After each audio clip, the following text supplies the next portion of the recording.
बिस्मिल्लाहिर्रहमानिर्रहीम अस्सलाम वालेकुम गुड मॉर्निंग ऐं जी सुबह बख़ैर तव्हां सभिनि खे मॉर्निंग एट PTV नेशनल में मुंहिंजी तरफ़ां सबा अली जी तरफ़ां मां तव्हांजे साम्हूं हाज़िर थी वई आहियां ऐं मूंखे हींअर ॾाढो अफ़सोस सां इहो चवणो पवे थो त कल्ह असांजो वॾो लेजेंड असांजो हिकिड़ो वॾो पाकिस्तान जो सरमायो असां खां हिन दुनिया खां विछड़जी वियो असां खां विछड़जी वियो ऐं वञी पंहिंजे ख़ालिक़ हक़ीक़ी सां मिलियो तलत हुसैन साहब उन्हनि जी मग़फ़िरत जे लाइ असां हमेशह उन्हनि खे दुआ में यादि रखंदासीं ऐं उमेदु आहे त अव्हां बि उन्हनि खे पंहिंजी दुआउनि में यादि रखंदव। उन्हनि खे काफ़ी नवाज़ो वियो उन्हनि खे उन्हनि अवॉर्ड सां नवाज़ो वियो प्राइड ऑफ परफॉर्मेंस सां उन्हनि खे नवाज़ो वियो हुननि एतिरो कुझु असांजे पाकिस्तान जे लाइ असां सभिनि जे लाइ कयो एतिरो असांखे एंटरटेन कयो हुननि ऐं अलाह साईं उन्हनि जी मग़फ़िरत फ़रमाए ऐं उन्हनि खे हिकिड़ो आला दर्जो उते मक़ाम उन्हनि खे जन्नतुल फ़िरदौस में आला दर्जो उन्हनि खे अलाह साईं ॾिए। सो इन ॻाल्हि सां हिकिड़ी ॿी ॻाल्हि मूंखे यादि ईंदी आहे त असां ज़िंदगी में केतिरा परेशान बि हूंदा आहियूं असां हाणे मां अचां पई जॾहिं त एॾी गर्मी स्पेशली कराची वारनि खे मां चवंदमि त एॾी गर्मी थी वई आहे जो असांजो जेको हिकिड़ो सब्र जो जेको पैमानो आहे उहो त लबरेज़ थी वियो आहे उन खां असां ॿाहिरि निकिरी विया आहियूं।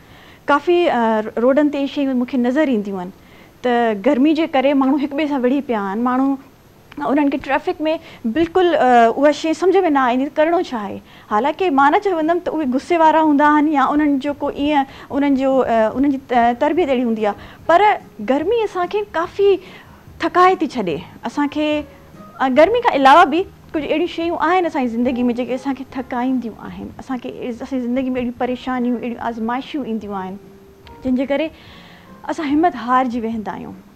सो अहिड़ियूं ई ॻाल्हियूं जॾहिं असां इहे ॾिसंदा आहियूं त असांखे हिकिड़ो वॾो सबक़ु हूंदो आहे जेको असां पढ़ंदा आहियूं ऐं असांखे क़ुरान में बि इहा आयत आहे त ए ईमान वारो सब्र ऐं नमाज़ खां मदद वठो बेशक अलाह सब्र करण वारनि सां गॾु आहे।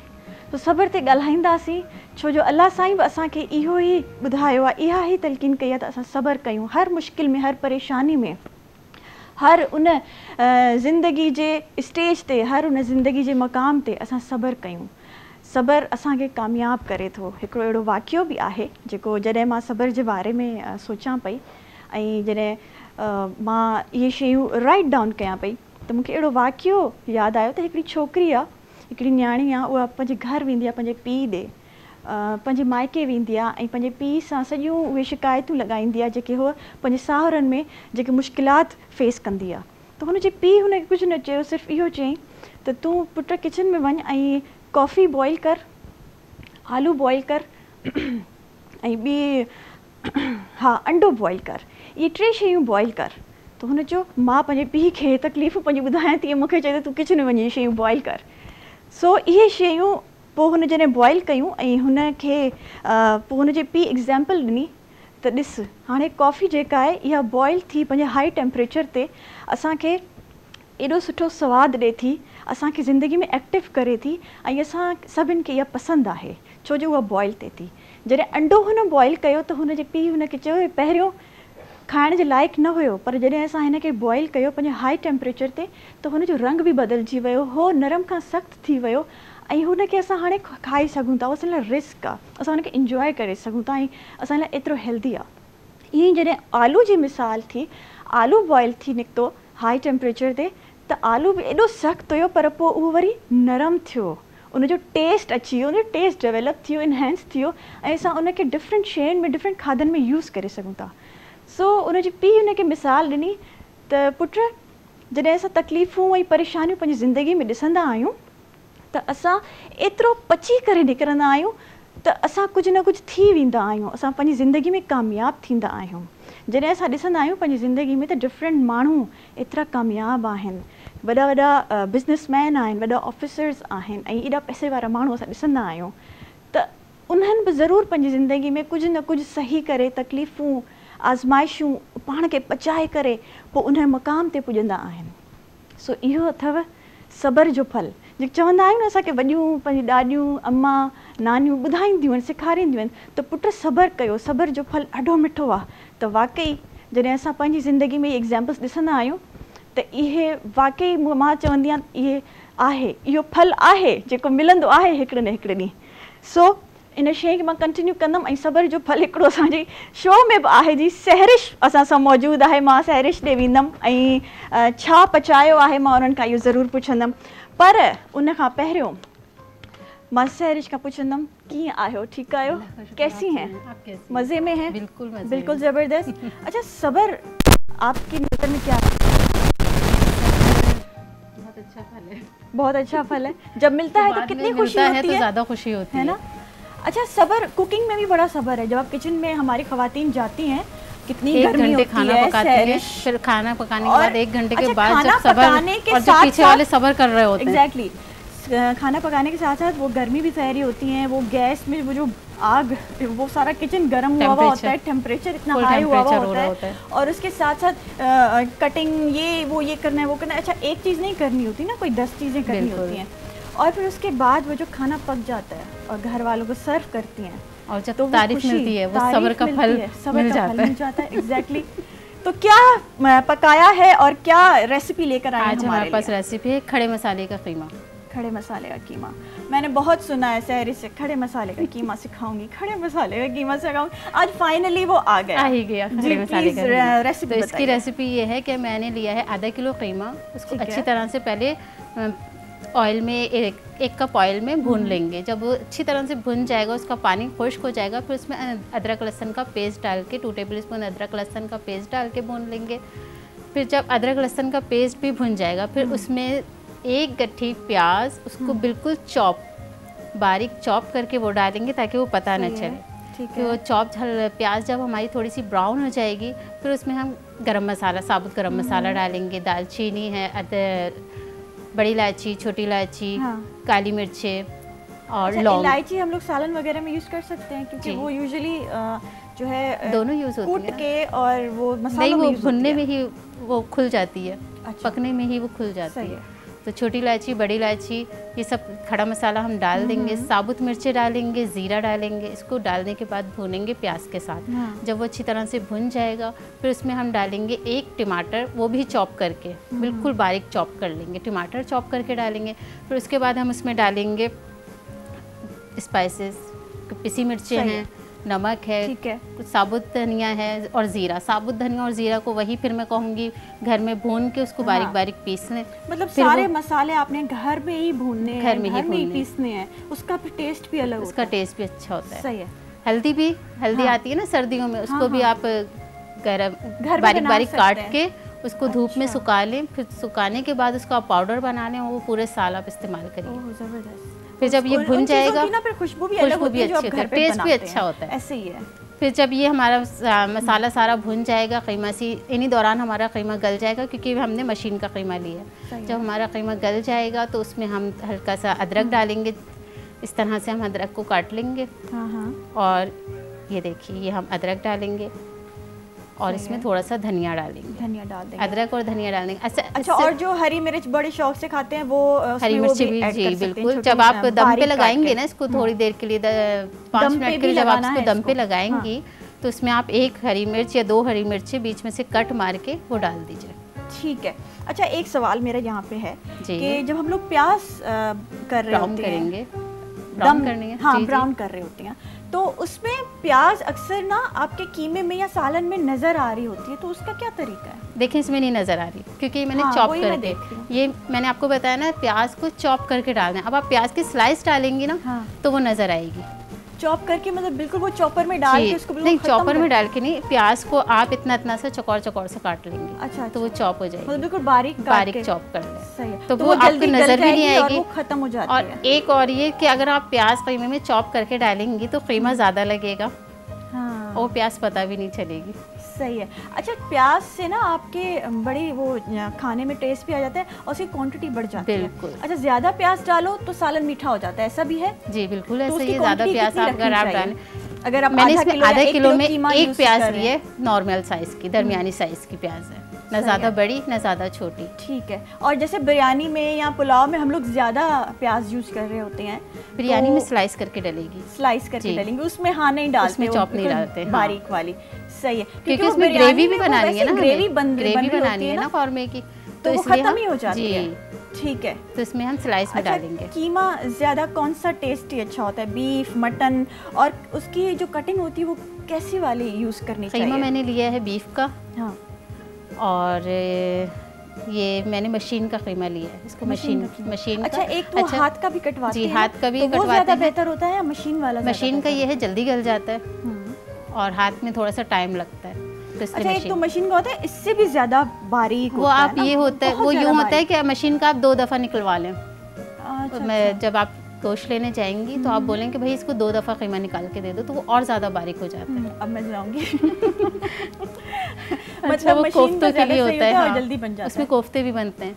उसमें कोफ्ते वो, अच्छा नहीं, कोफ्ते वाले अच्छा, का मेरे ख्याल से ज़्यादा बारीक होता है। हाँ, वो ज़्यादा बारीक होता है। और कीमे के दही बड़े भी बनते हैं। कीमे के दही बड़े? कीमे के दही बड़े। अच्छा, वो फिर हम आपको कभी खिलाएंगे। ये फिर जरूर हमें बताइएगा, इसकी रेसिपी तो वो भी खिलाइएगा। 2 दफ़ा मशीन का कीमा निकला हुआ। अच्छा, सैरिश बहुत तड़पाती है हम लोगों को।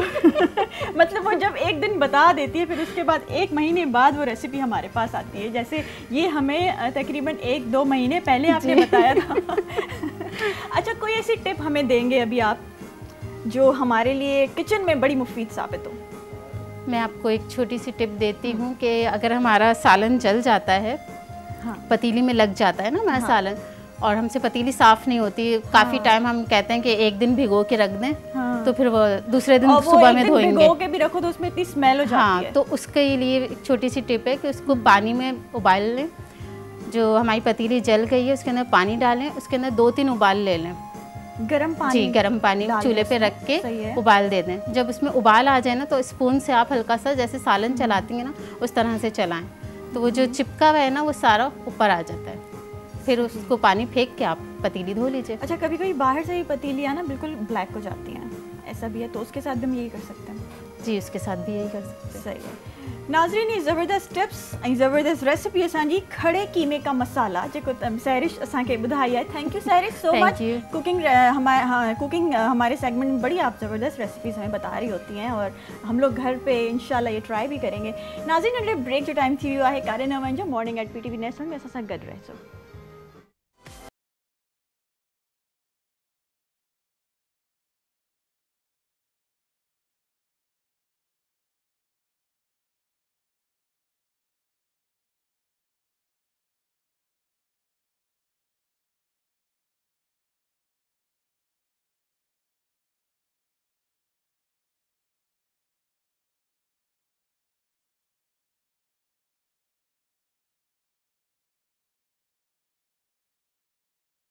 मॉर्निंग एट PTV नेशनल में सभिनि खे वरी भलीकार, सुबुह बख़ैर ऐं ज़बरदस्त जी मॉर्निंग जी असां शुरूआत थी वई आहे। कुकिंग भी ॾाढी ज़रूरी आहे, सो कुकिंग असां कहिड़े ऑयल में कंदा आहियूं इहो असां ना आहियूं विसारींदा। ऐं सभिनि खां पहिरियों मां शुक्रगुज़ार आहियां हबीब कुकिंग ऑयल जी, जिन असां सां ताउन कयो आहे मॉर्निंग एट PTV नेशनल ते। हबीब कुकिंग ऑयल जूं काफ़ी अहिड़ियूं ख़ासियतूं आहिनि जेके मां जिन मां कुझु ख़ासियतूं मां तव्हांखे ज़रूरु ॿुधाईंदी हलंदमि। नेचुरल एडिबल ऑयल सां ठहियल आहे, soybean, canola and sunflower oil in में शामिल आहिनि। ऐं Habib cooking oil vital nutritional ingredients सां ठहियो आहे जेके दिलि लाइ ॾाढा मुफ़ीद आहिनि।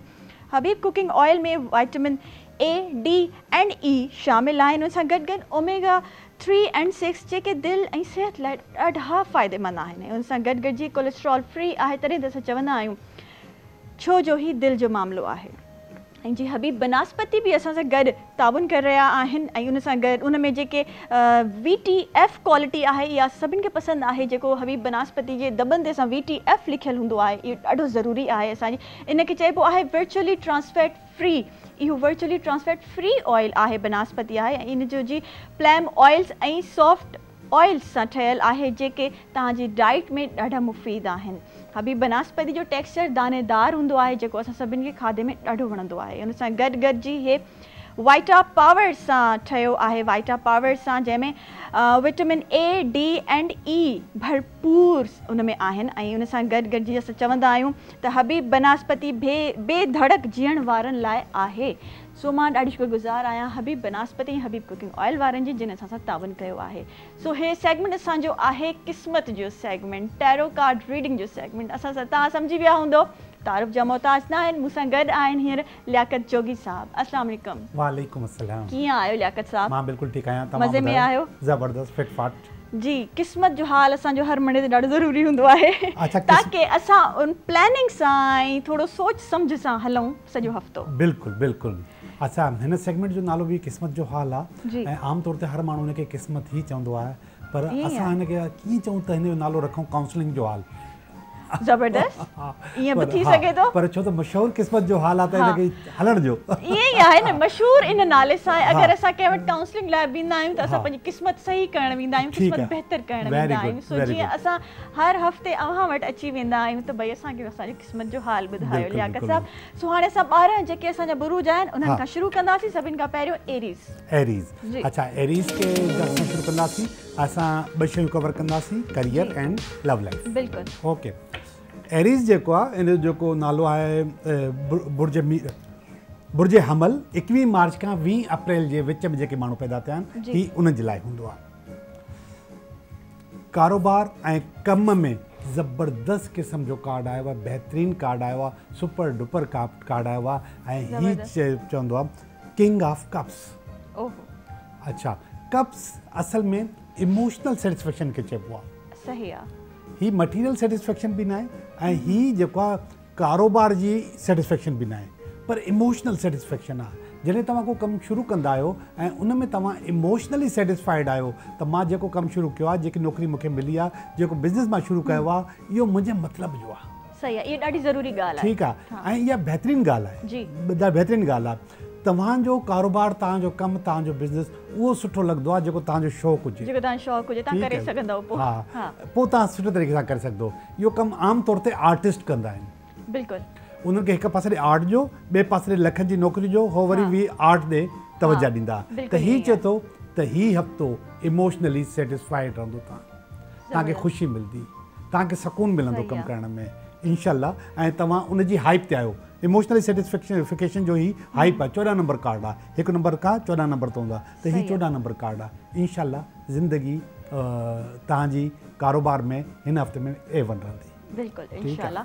ऐं हाणे एरीज़ जी लव लाइफ, हाणे ज़ाहिरी ॻाल्हि आहे कारोबार हले थो त लव लाइफ बि ॾिसूं था त लव लाइफ में छा सूरत हाल आहे। बिस्मिल्लाह रहमान रहीम। लव लाइफ जी सूरत हाल सुठी न आहे। ठीकु आहे, ही चए थो कार्ड, ही हिन कार्ड जी मां थोरी शिकिल ॾेखारियां। हिन कार्ड में हिकु माई आहे जेकी ॾाकड़ियूं लहनि थी। माई जो मक़सदु या एरीज़ पाण थी सघे थो, या एरीज़ अगरि मर्द आहे त औरत बि थी सघे थी ऐं मर्द बि थी सघे थो। ॾाकड़ियूं लहण जो मक़सदु इहो आहे त तव्हांखे पंहिंजी ज़िद तां लहणो आहे। अच्छा, तव्हांखे पंहिंजी सिंधीअ में चइबो आहे होड तां लहणो आहे। तव्हां खामखा जो पाण खे मज़बूत न कयो, पको न कयो। सही आहे। तव्हां थोरो पंहिंजूं शर्तूं, पंहिंजूं ॻाल्हियूं, पंहिंजो रवैयो नरम रखो। सही आहे। नरम रखंदो त शयूं ॾाढियूं सुठियूं थींदियूं। ठीकु आहे, अगरि तव्हां असां चयो सबर कयो, सबर उहो मूंखे ॾाढो ज़बरदस्त लॻो तव्हांजो इहो जेको टॉपिक तव्हां स्टार्ट कयो हुयो, हिन ते मां ॻाल्हायां थो, हिनखे क्लोज़ कयूं। ठीकु आहे, तव्हां पंहिंजी ज़िद, पंहिंजी शयूं घटि कंदो त शयूं सुठियूं थींदियूं। अगरि घटि न कंदो त हीउ हफ़्तो लव लाइफ में सुठो न रहंदो। ठीकु आहे, मतिलबु सबर कयो। तव्हां हिकिड़ो ॾाढो ज़बरदस्त क़िस्म जी स्टोरी ॿुधाई हुई बॉइल करण ते। मुख़्तलिफ़ शयूं बॉइल थी हुयूं ऐं सभिनी जो रूप चेंज थी वियो। सभिनी जो जेके सख़्तु हुई उहा नरम थी वई, जेकी नरम हुई उहा सख़्तु थी वई। हाणे मां तव्हांखे हिकिड़ी ॻाल्हि ॿुधायां। पहिरियां 3 साल शादी जा, पहिरियां 3 साल जॾहिं शादी थिए थी, तव्हांजी ज़िंदगी में अगरि मैरिटल लाइफ जेकी आहे, फ़र्ज़ु कयो 50 साल आहे, उन 50 साल में जेकी प्रॉब्लम्स बि अचनि थियूं, 50 इयर्स मां वधि में वधि थो ॿुधायां, 50 साल में जेकी प्रॉब्लम्स अचनि थियूं उन जूं 70% प्रॉब्लम पहिरियनि 3 सालनि में ईंदियूं। बिल्कुलु 70 50 साल इलाही वॾो हूंदो आहे। पहिरियनि 3 सालनि जे अंदरि तोखे हलणु नथो अचे, तोखे उथणु नथो अचे, तोखे पाइणु नथो अचे, तोखे खाइणु नथो अचे, तोखे वेहणु नथो अचे, हमारे पास ये नहीं होता, हमारे पास वो नहीं होता। हज़ारे प्रॉब्लम्स जेके आहिनि उहे तव्हांखे पहिरियनि 3 सालनि खां मिलंदियूं आहिनि। बाक़ी घणियूं बचियूं 30%। त 3 साल अगरि तव्हां सबर करे वरितो, 3 साल अगरि तव्हां सबर करे वरितो त पोइ तव्हां वटि काई प्रॉब्लम न आहे। 30% प्रॉब्लम ऐं तव्हांखे 47 साल आहिनि, नो प्रॉब्लम, पोइ तव्हां रूल कंदो। मतिलबु 3 साल तव्हां बॉइलिंग वाटर में हाई टेम्परेचर ते पचो पिया। अच्छा, उन खां पोइ तव्हां पका थी वेंदो। अच्छा, पचो, इहो तव्हांजी पंहिंजी स्टोरी हुई। हाणे हिकु ॿी मां तव्हांखे ॿुधायां थो। असल में तव्हां पंहिंजा पैसा कंहिं बैंक में रखो ऐं इन्वेस्टमेंट जी नज़र सां रखो। सही आहे। त तव्हांखे उनजो जेको फल आहे उहो टाइम पीरियड थियण खां बाद मिलंदो। बिल्कुलु ईअं ई आहे। तव्हां चाहियो त फ्रॉम दी फर्स्ट डे तव्हांखे उहा शइ मिलणु शुरू थी वञे त इट्स नॉट ईअं पॉसिबल। नाहे बिल्कुलु। ऐं असांजी सभिनि खां वॾी बदकिस्मती इहा आहे त जेकी शादी करे अचे थी उहे तवका करे थी उन 20, 22, 23, 25 सालनि जे नौजवान खां जेके कम उनजा पीउ सॼी उमिरि न करे सघियो। बिल्कुलु। सो इहे ॻाल्हियूं न लियाकत साहब हलंदियूं रहंदियूं ऐं हिकिड़ो ज़रूरु को अहिड़ो सेगमेंट रखंदासीं जिते ज़िंदगी ते ॻाल्हायूं। ठीकु आहे। त ज़िंदगी कीअं गुज़ारणु घुरिजे। जी। पर हाणे सभिनि खां पहिरियों टॉरस ते वेंदासीं। अच्छा, टॉरस जो जेको करियर आहे उहो डिस्कस कयूं। ठीकु आहे। बुर्ज सौर 20 अप्रैल खां 20 मई जे विच में जेके माण्हू पैदा थिया आहिनि उनखे टॉरस चइबो आहे ऐं उनजो असां सभिनि खां पहिरियों करियर ॾिसूं था। This is career. करियर में A1 कार्ड आहे, हिकिड़ो कार्ड हूंदो आहे उनखे चइबो आहे वर्ल्ड। सही आहे। वर्ल्ड जो कार्ड जो मक़सदु आहे त तव्हां ज़िंदगी जो हिकिड़ो लाइफ साइकिल पूरो कयो आहे। तव्हां हिकिड़ो कमु, हिकिड़ो कारोबार, हिकिड़े बिज़नेस में ओज हासिलु कयो आहे। सही आहे। हाणे तव्हांजो कदम ॿिए पासे ॾे वधे थो। तव्हां ॿिए कम लाइ अचो था। तव्हां हिकिड़ी आउटलेट मां इलाही कमाए चुका आहियो, हाणे तव्हां ॿिए आउटलेट ॾे अचो था। हिकिड़े बिज़नेस में कमाए चुका आहियो, हाणे ॿिए बिज़नेस में अचो पिया। ईअं ई नौकिरी बि थी सघे थी, प्रमोशन बि थी सघे थो, ट्रांसफर भी थी सके तो। ये टई शयूं टिनी में का हिकु शइ तव्हांखे हिन हफ़्ते में मिलंदी इंशाल्लाह। ऐं सुठो कार्ड आहे, बहितरीनु कार्ड आहे। ऐं टॉरस जी लव लाइफ। टॉरस जी लव लाइफ। टॉरस ऐं ही हुनजी लव लाइफ। लव लाइफ जो बि A1 कार्ड आयो आहे ऐं लव लाइफ जो ई कार्ड आयो आहे। मां तव्हांखे थोड़ी देरि पहिरियों ॿुधायो त उहो किंग ऑफ कप्स हुयो, ही एस ऑफ कप्स आहे। पहिरीं सीढ़ी आहे। तव्हांजी ज़िंदगी में कोई अचे पियो, तव्हांजी ज़िंदगी में का बहितरी थिए पई। ठीकु आहे। ऐं अगरि तव्हांजी ज़िंदगी में कोई ॾुखाइयूं आहिनि त उहे बि ख़तमु थियनि पियूं। ज़बरदस्त। ठीकु आहे, माशाल्लाह। ऐं जेमिनाई ते हाणे असां ईंदासीं। बुर्ज जोज़ा 21 मई खां 20 जून जे विच में जेके माण्हू पैदा थिया आहिनि। जेमिनाई कारोबार कम में चए थो न्यू आइडियाज़ ऐं न्यू डायरेक्शन ते कमु कयो। सही आहे। ठीकु आहे। ही उन्हनि माण्हुनि लाइ बि हूंदो आहे जेके कमु कनि पिया ऐं उन्हनि खे उन में सोभ नथी मिले, उन में उन्हनि खे सक्सेस नथी मिले, त हू चए थो त तव्हां कोई नए आइडिए ते कमु कयो। सही आहे। अच्छा, तव्हांखे ॿुधाईंदो हलां त नवां आइडिया नई डायरेक्शन में कॾहिं कॾहिं तव्हां पंहिंजे कंपनी जो, पंहिंजे कम जो, पंहिंजी शॉप जो नालो बि चेंज करे सघो था। अच्छा। जेको तव्हांखे सूट करे, तव्हां उनजी कलर स्कीम चेंज करे सघो था, तव्हां उनजो लोगो चेंज करे सघो था। इवन घटि में घटि जेकी शइ आहे उहा इहा आहे त तव्हां पंहिंजे वेहण जी जाइ चेंज कयो। जंहिं जाइ ते तव्हां वेहो था उनखे तव्हां चेंज कयो। कोई न कोई नओं आइडियो, न्यू डायरेक्शन ते तव्हां कमु कयो। इंशाल्लाह हीउ हफ़्तो तव्हांजे लाइ बहितरु थींदो ऐं हीउ तव्हांखे नॉक थो करे त तव्हांखे करणु घुरिजे। ठीकु आहे। हाणे जेमिनाई जी असां लव लाइफ ते ॻाल्हाईंदासीं। जेमिनाई अवां जी लव लाइफ ॾिसूं था। हीअ अचे थी लव लाइफ ऐं ही कार्ड अगेन उहो ई कार्ड आयो आहे जेको थोरी देरि पहिरियों आयो, एस ऑफ कप्स। कोई न कोई तव्हांजी ज़िंदगी में अचे पियो, नई शइ थिए पई। ठीकु आहे। ही आमतौर ते टॉरस और जेमिनाई बॉर्डर लाइन हूंदी आहे, ॿई गॾु आहिनि, त इन करे कार्ड बिल्कुलु उहो ई आयो आहे लव लाइफ में जेको थोरी देरि पहिरियों टॉरस लाइ आयो हुयो। हालांकि मां शफल करे कढियो आहे, पर उहो ई कार्ड आयो आहे। हीउ चए थो त तव्हांजी ज़िंदगी में कोई न कोई अचे पियो, काई न काई शइ बहितरु थिए पई। ठीकु आहे, ज़बरदस्त जी। हाणे असां कैंसर जे बारे में ॻाल्हाईंदासीं, उनजे करियर जे बारे में ॻाल्हाईंदासीं। बुर्ज सरतान कैंसर 21 जून 22 जुलाई।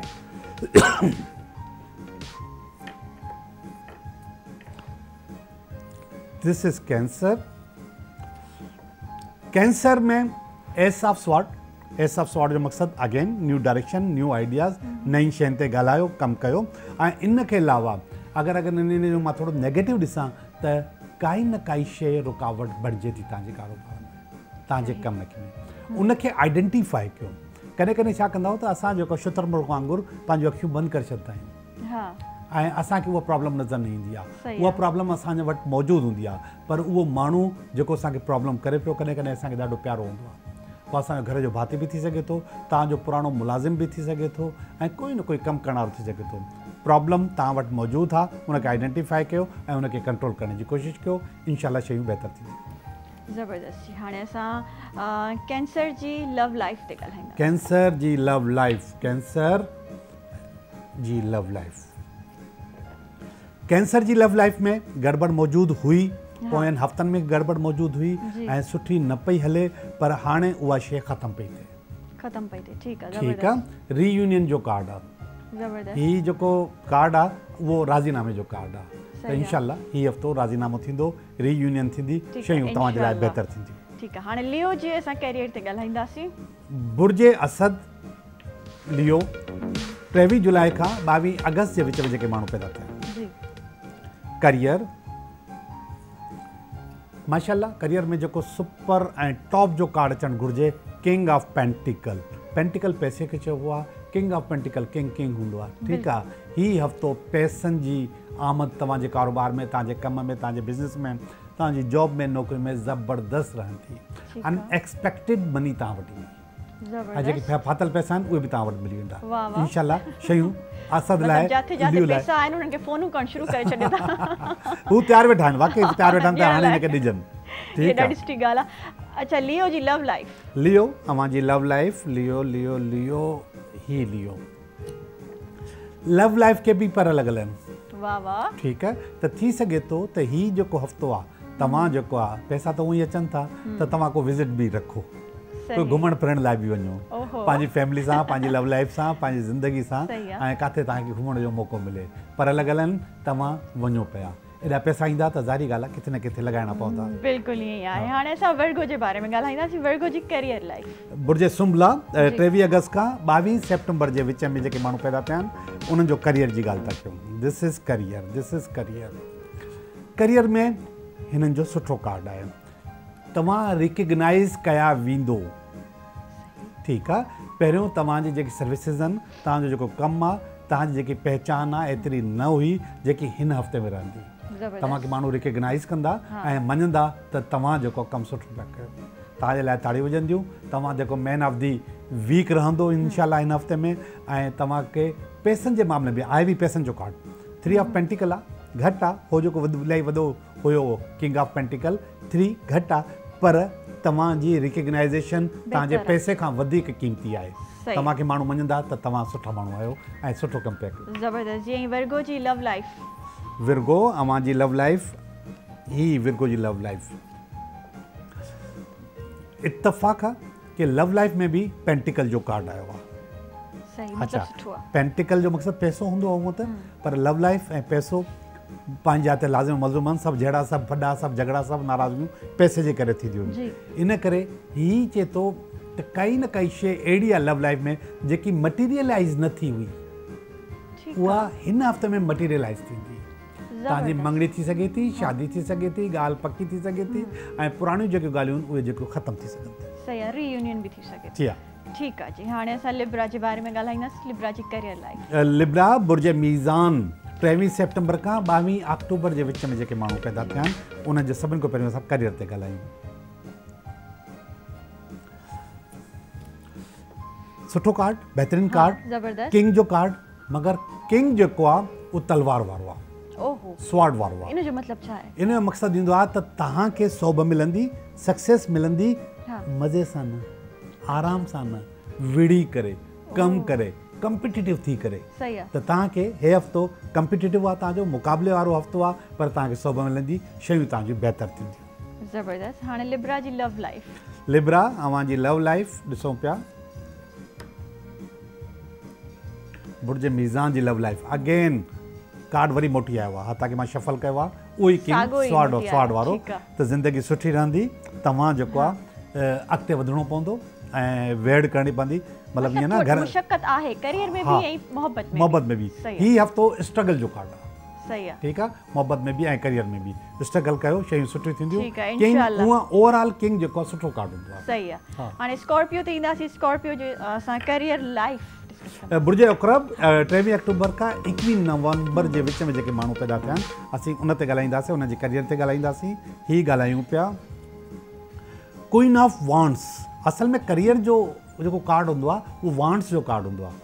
ठीकु आहे, पेंटिकल पैसे जो कार्ड हूंदो आहे, ऐं कप इमोशनल सेटिस्फैक्शन जो कार्ड हूंदो आहे, स्वॉर्ड जेको आहे उहो न्यू डायरेक्शन जो कार्ड बि हूंदो आहे, ऐं रुकावटनि जो कार्ड बि हूंदो आहे। पर हीउ जेको पहिरियों दफ़ो हिन महिल जेको करियर जो कार्ड आयो आहे उहो करियर जो ई आयो आहे, क्वीन ऑफ वांड्स आयो आहे। त क्वीन ऑफ वांड्स जो मक़सदु आहे त तव्हां पंहिंजे, मां तव्हांखे चयो त इमोशनल सेटिस्फैक्शन हूंदी आहे हिकिड़ी, वरी मटीरियल सेटिस्फैक्शन हूंदी आहे, वरी इन खां बाद एक्सपर्टीज़ तव्हांजूं एॾी वधी वेंदियूं आहिनि त तव्हांखे वरी पोइ प्रमोशन मिलंदा आहिनि, ॿियूं कंपनियूं ऑफर कंदियूं आहिनि, सुठा सुठा कम मिलंदा आहिनि। हे क्वीन ऑफ वांड्स जो कार्ड आहे। हिन हफ़्ते प्रमोशन थी सघे थो, ट्रांसफर थी सघे थी ऐं न्यू अपॉर्चुनिटीज़ तव्हां वटि अची सघनि थियूं। तव्हां वटि एक्सपर्टीज़ जे लिहाज़ सां तव्हां सुपर डुपर थी विया हिन हफ़्ते में। ठीकु आहे। हाणे स्कॉर्पियो लव लाइफ। स्कॉर्पियो बुर्ज अकरब अवां जी लव लाइफ ॾिसूं पिया, ही ॾिसंदासीं। लव लाइफ में हिकिड़ो कार्ड हुआ जेको डायरेक्शंस जो कार्ड हूंदो आहे। अच्छा, डायरेक्शन जो कार्ड हुआ। ही कार्ड अगरि ॾिसिजे त उन्हनि माण्हुनि जे लाइ आहे जिन अञा पंहिंजी लव लाइफ डेवलप न आहे कई, यानी कि हू अञा रिश्ते में न आया। त ही कार्ड तव्हांखे ॿुधाईंदो आहे त ही माण्हू सोचे पियो ऐं उन साम्हूं मुख़्तलिफ़ रस्ता नज़र अचनि था। हीअ चए थो त मूंखे कहिड़े पासे वञणु घुरिजे, हीअ छोकिरी सुठी आहे, हीअ छोकिरी सुठी आहे या हीअ सुठी, हीअ चॉइसिस जो कार्ड। सही आहे। ऐं जेको शादीशुदा हुजे उहो मां फ़िलहालु उन जी ॻाल्हि थो कयां जेके शादीशुदा न आहिनि। ठीकु आहे। जेके शादीशुदा आहिनि त हू पंहिंजे रवैये खे ॾिसी करे कंदा, मां हीअं सही रहंदुसि, हीअं सही रहंदुसि, या मूंखे बि घरवारी खे डिफरेंट शयूं डिफरेंट सिचुएशंस थी सघनि थियूं, या मां उनखे मुल्क खां ॿाहिरि वठी वञा, मां बि ॾाढो पैसो कमायो। सही आहे। ठीकु आहे, ज़बरदस्त। जी हाणे सेजिटेरियस जे बारे में ॻाल्हाईंदासीं। बुर्ज कौस चवंदा आहिनि सेजिटेरियस खे। 22 नवंबर खां 21 दिसंबर जे विच में जेके माण्हू पैदा थिया आहिनि, ही उन्हनि जो कार्ड आहे। कढूं पिया असां करियर जो। कॾहिं कॾहिं तव्हां ॿियो को सवाल बि करे छॾंदा कयो हिननि मां। अच्छा, असां ॿिनि ते ॻाल्हायूं था न। ठीकु आहे। ईअं मिक्स प्लेट जे करे तव्हां कोई ॿी का ॻाल्हि बि करे छॾंदा कयो। ठीकु आहे, पर सर असां वटि जेको आहे टाइम शॉर्ट हूंदो आहे, इन करे पोइ असां टाइम वाकई दुनिया में टाइम घटि आहे। असां सेजिटेरियस ते हुयासीं, उनजे करियर ते। जी, सेजिटेरियस जो करियर वांट्स जो कार्ड, वांट्स जो मक़सदु वाकई करियर जो कार्ड आहे। सही। पर ही चए थो तव्हां पंहिंजे लाइ जेको करियर मुंतख़िब कयो आहे, this is not good. Okay, इहो अव्हां जे लाइ गुड न आहे। ही ॾिसो, हिकु माण्हू जेको दुंबे जे मथां सफ़र थो करे, दुंबो सफ़र लाइ न आहे हूंदो, दुंबो खाइण लाइ हूंदो आहे। पर थी सघे थो हू हिन करियर में खाइण लाइ आयो हुजे। अच्छा, शकील साहब खे मज़ा था अचे। मां ॿुधां थी जेके ॻाल्हियूं चवनि। त ही चए थो त ही हिन दुंबे ते वेठा आहियो, तव्हांखे पाण खे कुझु बहितर कयो यार। ईअं न कयो, पाण खे चेंज कयो, पाण खे बदिलियो। ठीकु आहे। दुंबे जे मथां सफ़र न थींदो आहे, घोड़े जे मथां थींदो आहे, कश्तीअ जे मथां थींदो आहे, कार जे मथां थींदो आहे। तव्हां उन ते सफ़र करण जी कोशिशि कयो। इहो सफ़र ॾाढो डिघो आहे दुंबे जे मथां, तव्हां पंहिंजी मंज़िल ते न पुॼी सघंदो। प्लीज़ कोशिशि कयो त पाण खे बदिलियो। ठीकु आहे। सेजिटेरियस जी लव लाइफ ते ॻाल्हाईंदा। सेजिटेरियस तव्हांजी लव लाइफ,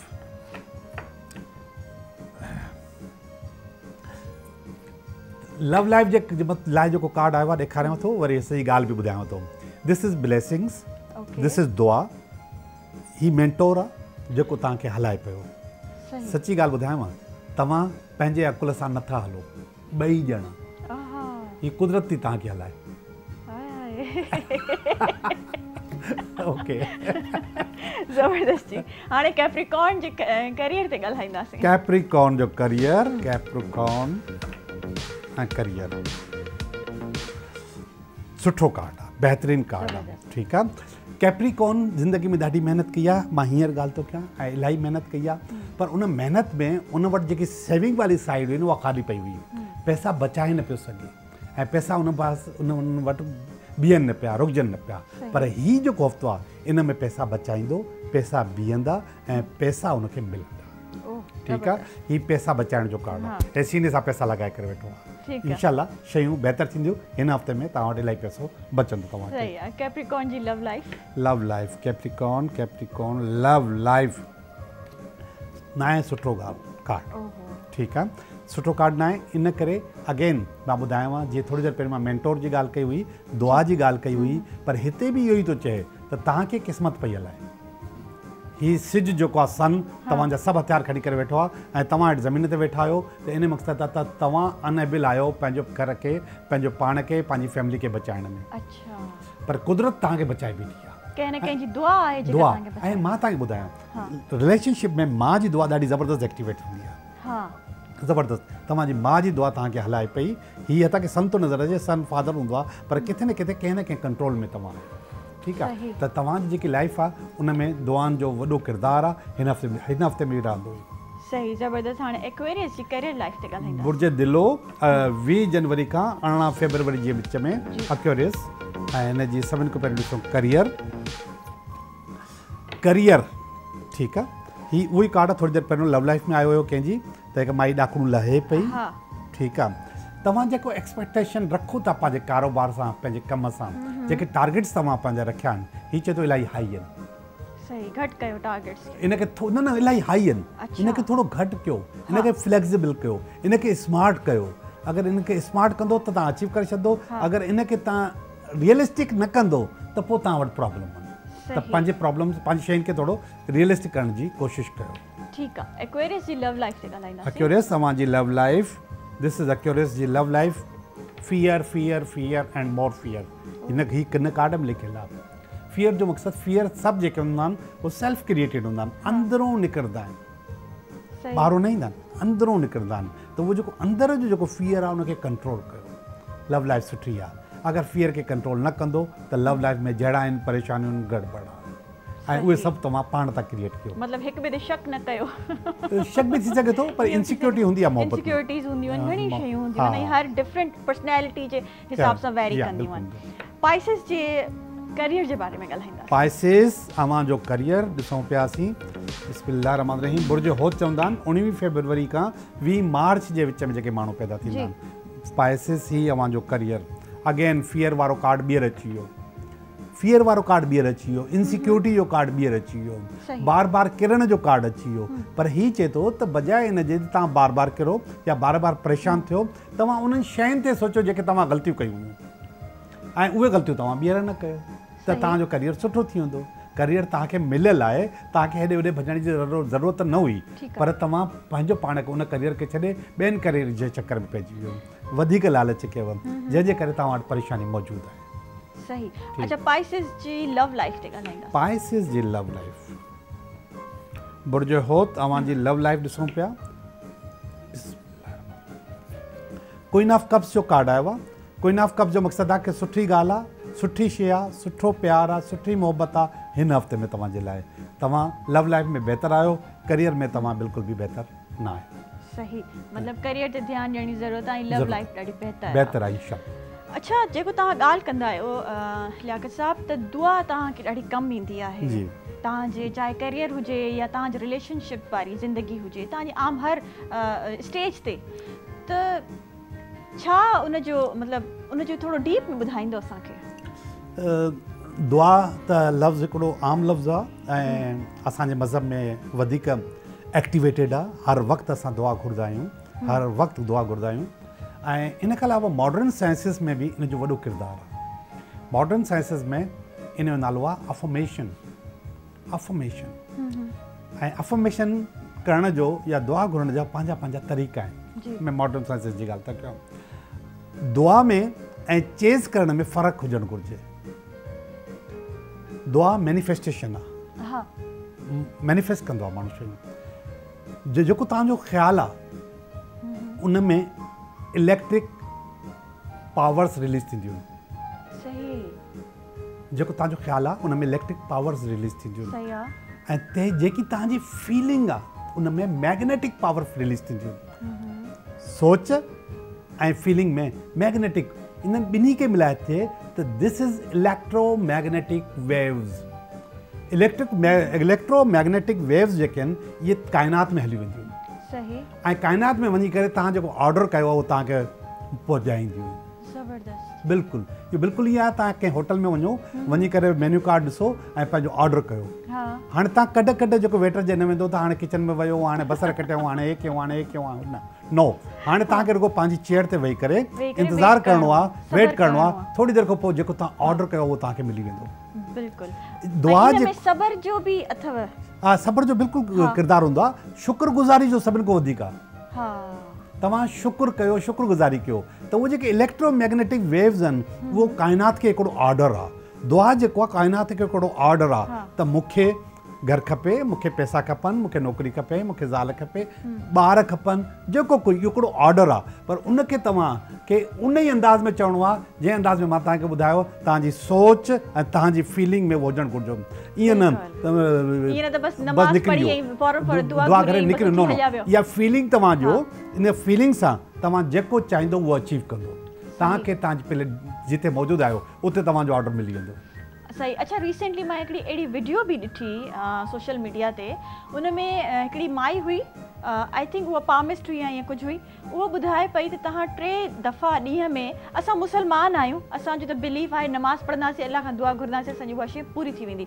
पर हिकिड़ी ईअं बि ॻाल्हि आहे, तव्हां पाणी में ईअं करे ऐं पंहिंजी जेका दुआ आहे उहा ईअं वरी फूके करे ऐं वरी उहो पाणी पीओ ॾींहं में 3 दफ़ा, त इहा बि हिकिड़ी मैनिफेस्टेशन आहे ऐं उहा शइ तव्हांजी पूरी थी वेंदी, टाइम टू टाइम तव्हांखे उहा शइ हासिलु थी वेंदी। बिल्कुलु ईअं ई आहे, वाटर मैनिफेस्टेशन जेको हुनखे चइबो आहे। ऐं इन में तव्हां जेकी पाणी जी जेकी तव्हांजी बोतल आहे उनखे बि तव्हां फूके करे भरे सघो था, ऐं कुझु नंबर्स हूंदा आहिनि, उहे नंबर उन मथां लिखी सघो था। तव्हां पंहिंजा जेके नंबर्स आहिनि हिकिड़े मैट ते लिखो ऐं हीअ मैट टेबल ते रखो, उन मथां पंहिंजी बोतल रखी छॾियो, उहो बि मैनिफेस्टेशन जी। बॉडी जो 75% जेको तव्हांखे ख़बर आहे पाणी आहे, ठीकु आहे, ऐं जेको तव्हां पाणी पीओ था उहो तव्हांजे रग रग में वञे थो, पावर जेको वञो था, ऐं उन महिल तव्हांजी जेकी मैनिफेस्टेशन आहे, इलेक्ट्रोमैग्नेटिक वेव्स जेके काइनात में वेंदियूं, उन में उहो पाणी जे करे वधीक बहितर वेंदियूं, वधीक सुठी वेंदियूं। ऐं ॾींहं में 3 दफ़ा जो मक़सदु हिकिड़ी ॿियो बि आहे, उहो राइटिंग में हूंदो आहे, उहो 3 में उनखे चइबो आहे 369। सही, 369 सुबुह जो तव्हां पंहिंजो जेको टारगेट आहे उहो 3 दफ़ा लिखो, पंहिंजी दुआ जेको आहे 3 दफ़ा लिखो, मंझंदि जो 6 दफ़ा लिखो, राति जो 9 दफ़ा लिखो, 369। इंशाल्लाह जेको तव्हां चाहींदो उहो तव्हांखे मिली वेंदो। सही आहे। जीअं चवंदा आहिनि न, असांखे काफ़ी मोटिवेशनल स्पीकर्स बि चवंदा आहिनि, तव्हां राति जो सुम्हण खां पहिरियों जेका शइ तव्हांखे करणी आहे, जेका हासिलु करणी आहे, उहा लिखो, राइट इट डाउन एवरीथिंग, ऐं पोइ तव्हां सुम्हो। ठीकु आहे। उन खां पोइ सुबुह जो जेको आहे तव्हां हिकिड़ो सुठो फील कंदो, पॉज़िटिव, ऐं उनखे तव्हां फील बि कयो उन शइ खे। बिल्कुलु, फीलिंग ज़रूरी आहे, मैग्नेटिक पावर ज़रूरी आहिनि उन में। ठीकु आहे। उहो जेको राति में सुम्हण वारो जेकी शइ आहे उनखे चइबो आहे विजन बोर्ड। विजन बोर्ड आहे, टाइम आहे असां वटि? टाइम आहे? टाइम कोन्हे हाणे, अगरि इहे शयूं असां वरी नेक्स्ट ओके कंदासीं, हा नेक्स्ट टाइम डिस्कस कंदासीं, त इंशाल्लाह ॾाढो मज़ो थी। हींअर असां ॾाढी ज़बरदस्त असां तव्हां सां कचहरी थी, असां क़िस्मत जो हाल ॿुधी करे ॾाढो मज़ो आयो। वॾी महिरबानी लियाकत साहब, नेक्स्ट प्रोग्राम में वरी अव्हांखे असां तकलीफ़ ॾींदासीं, तव्हां ईंदो।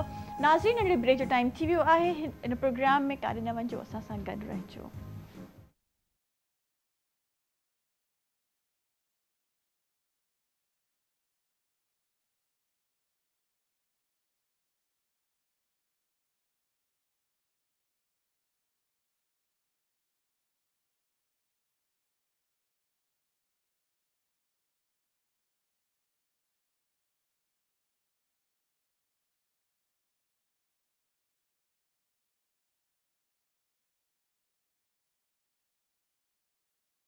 मॉर्निंग एट PTV नेशनल में सभिनि खे वरी भलीकार, सुबुह बख़ैर। ऐं सुबुह जो आगाज़ ॾाढो ज़बरदस्त थियो आहे, खाधे पीते सां, क़िस्मत जे हाल सां।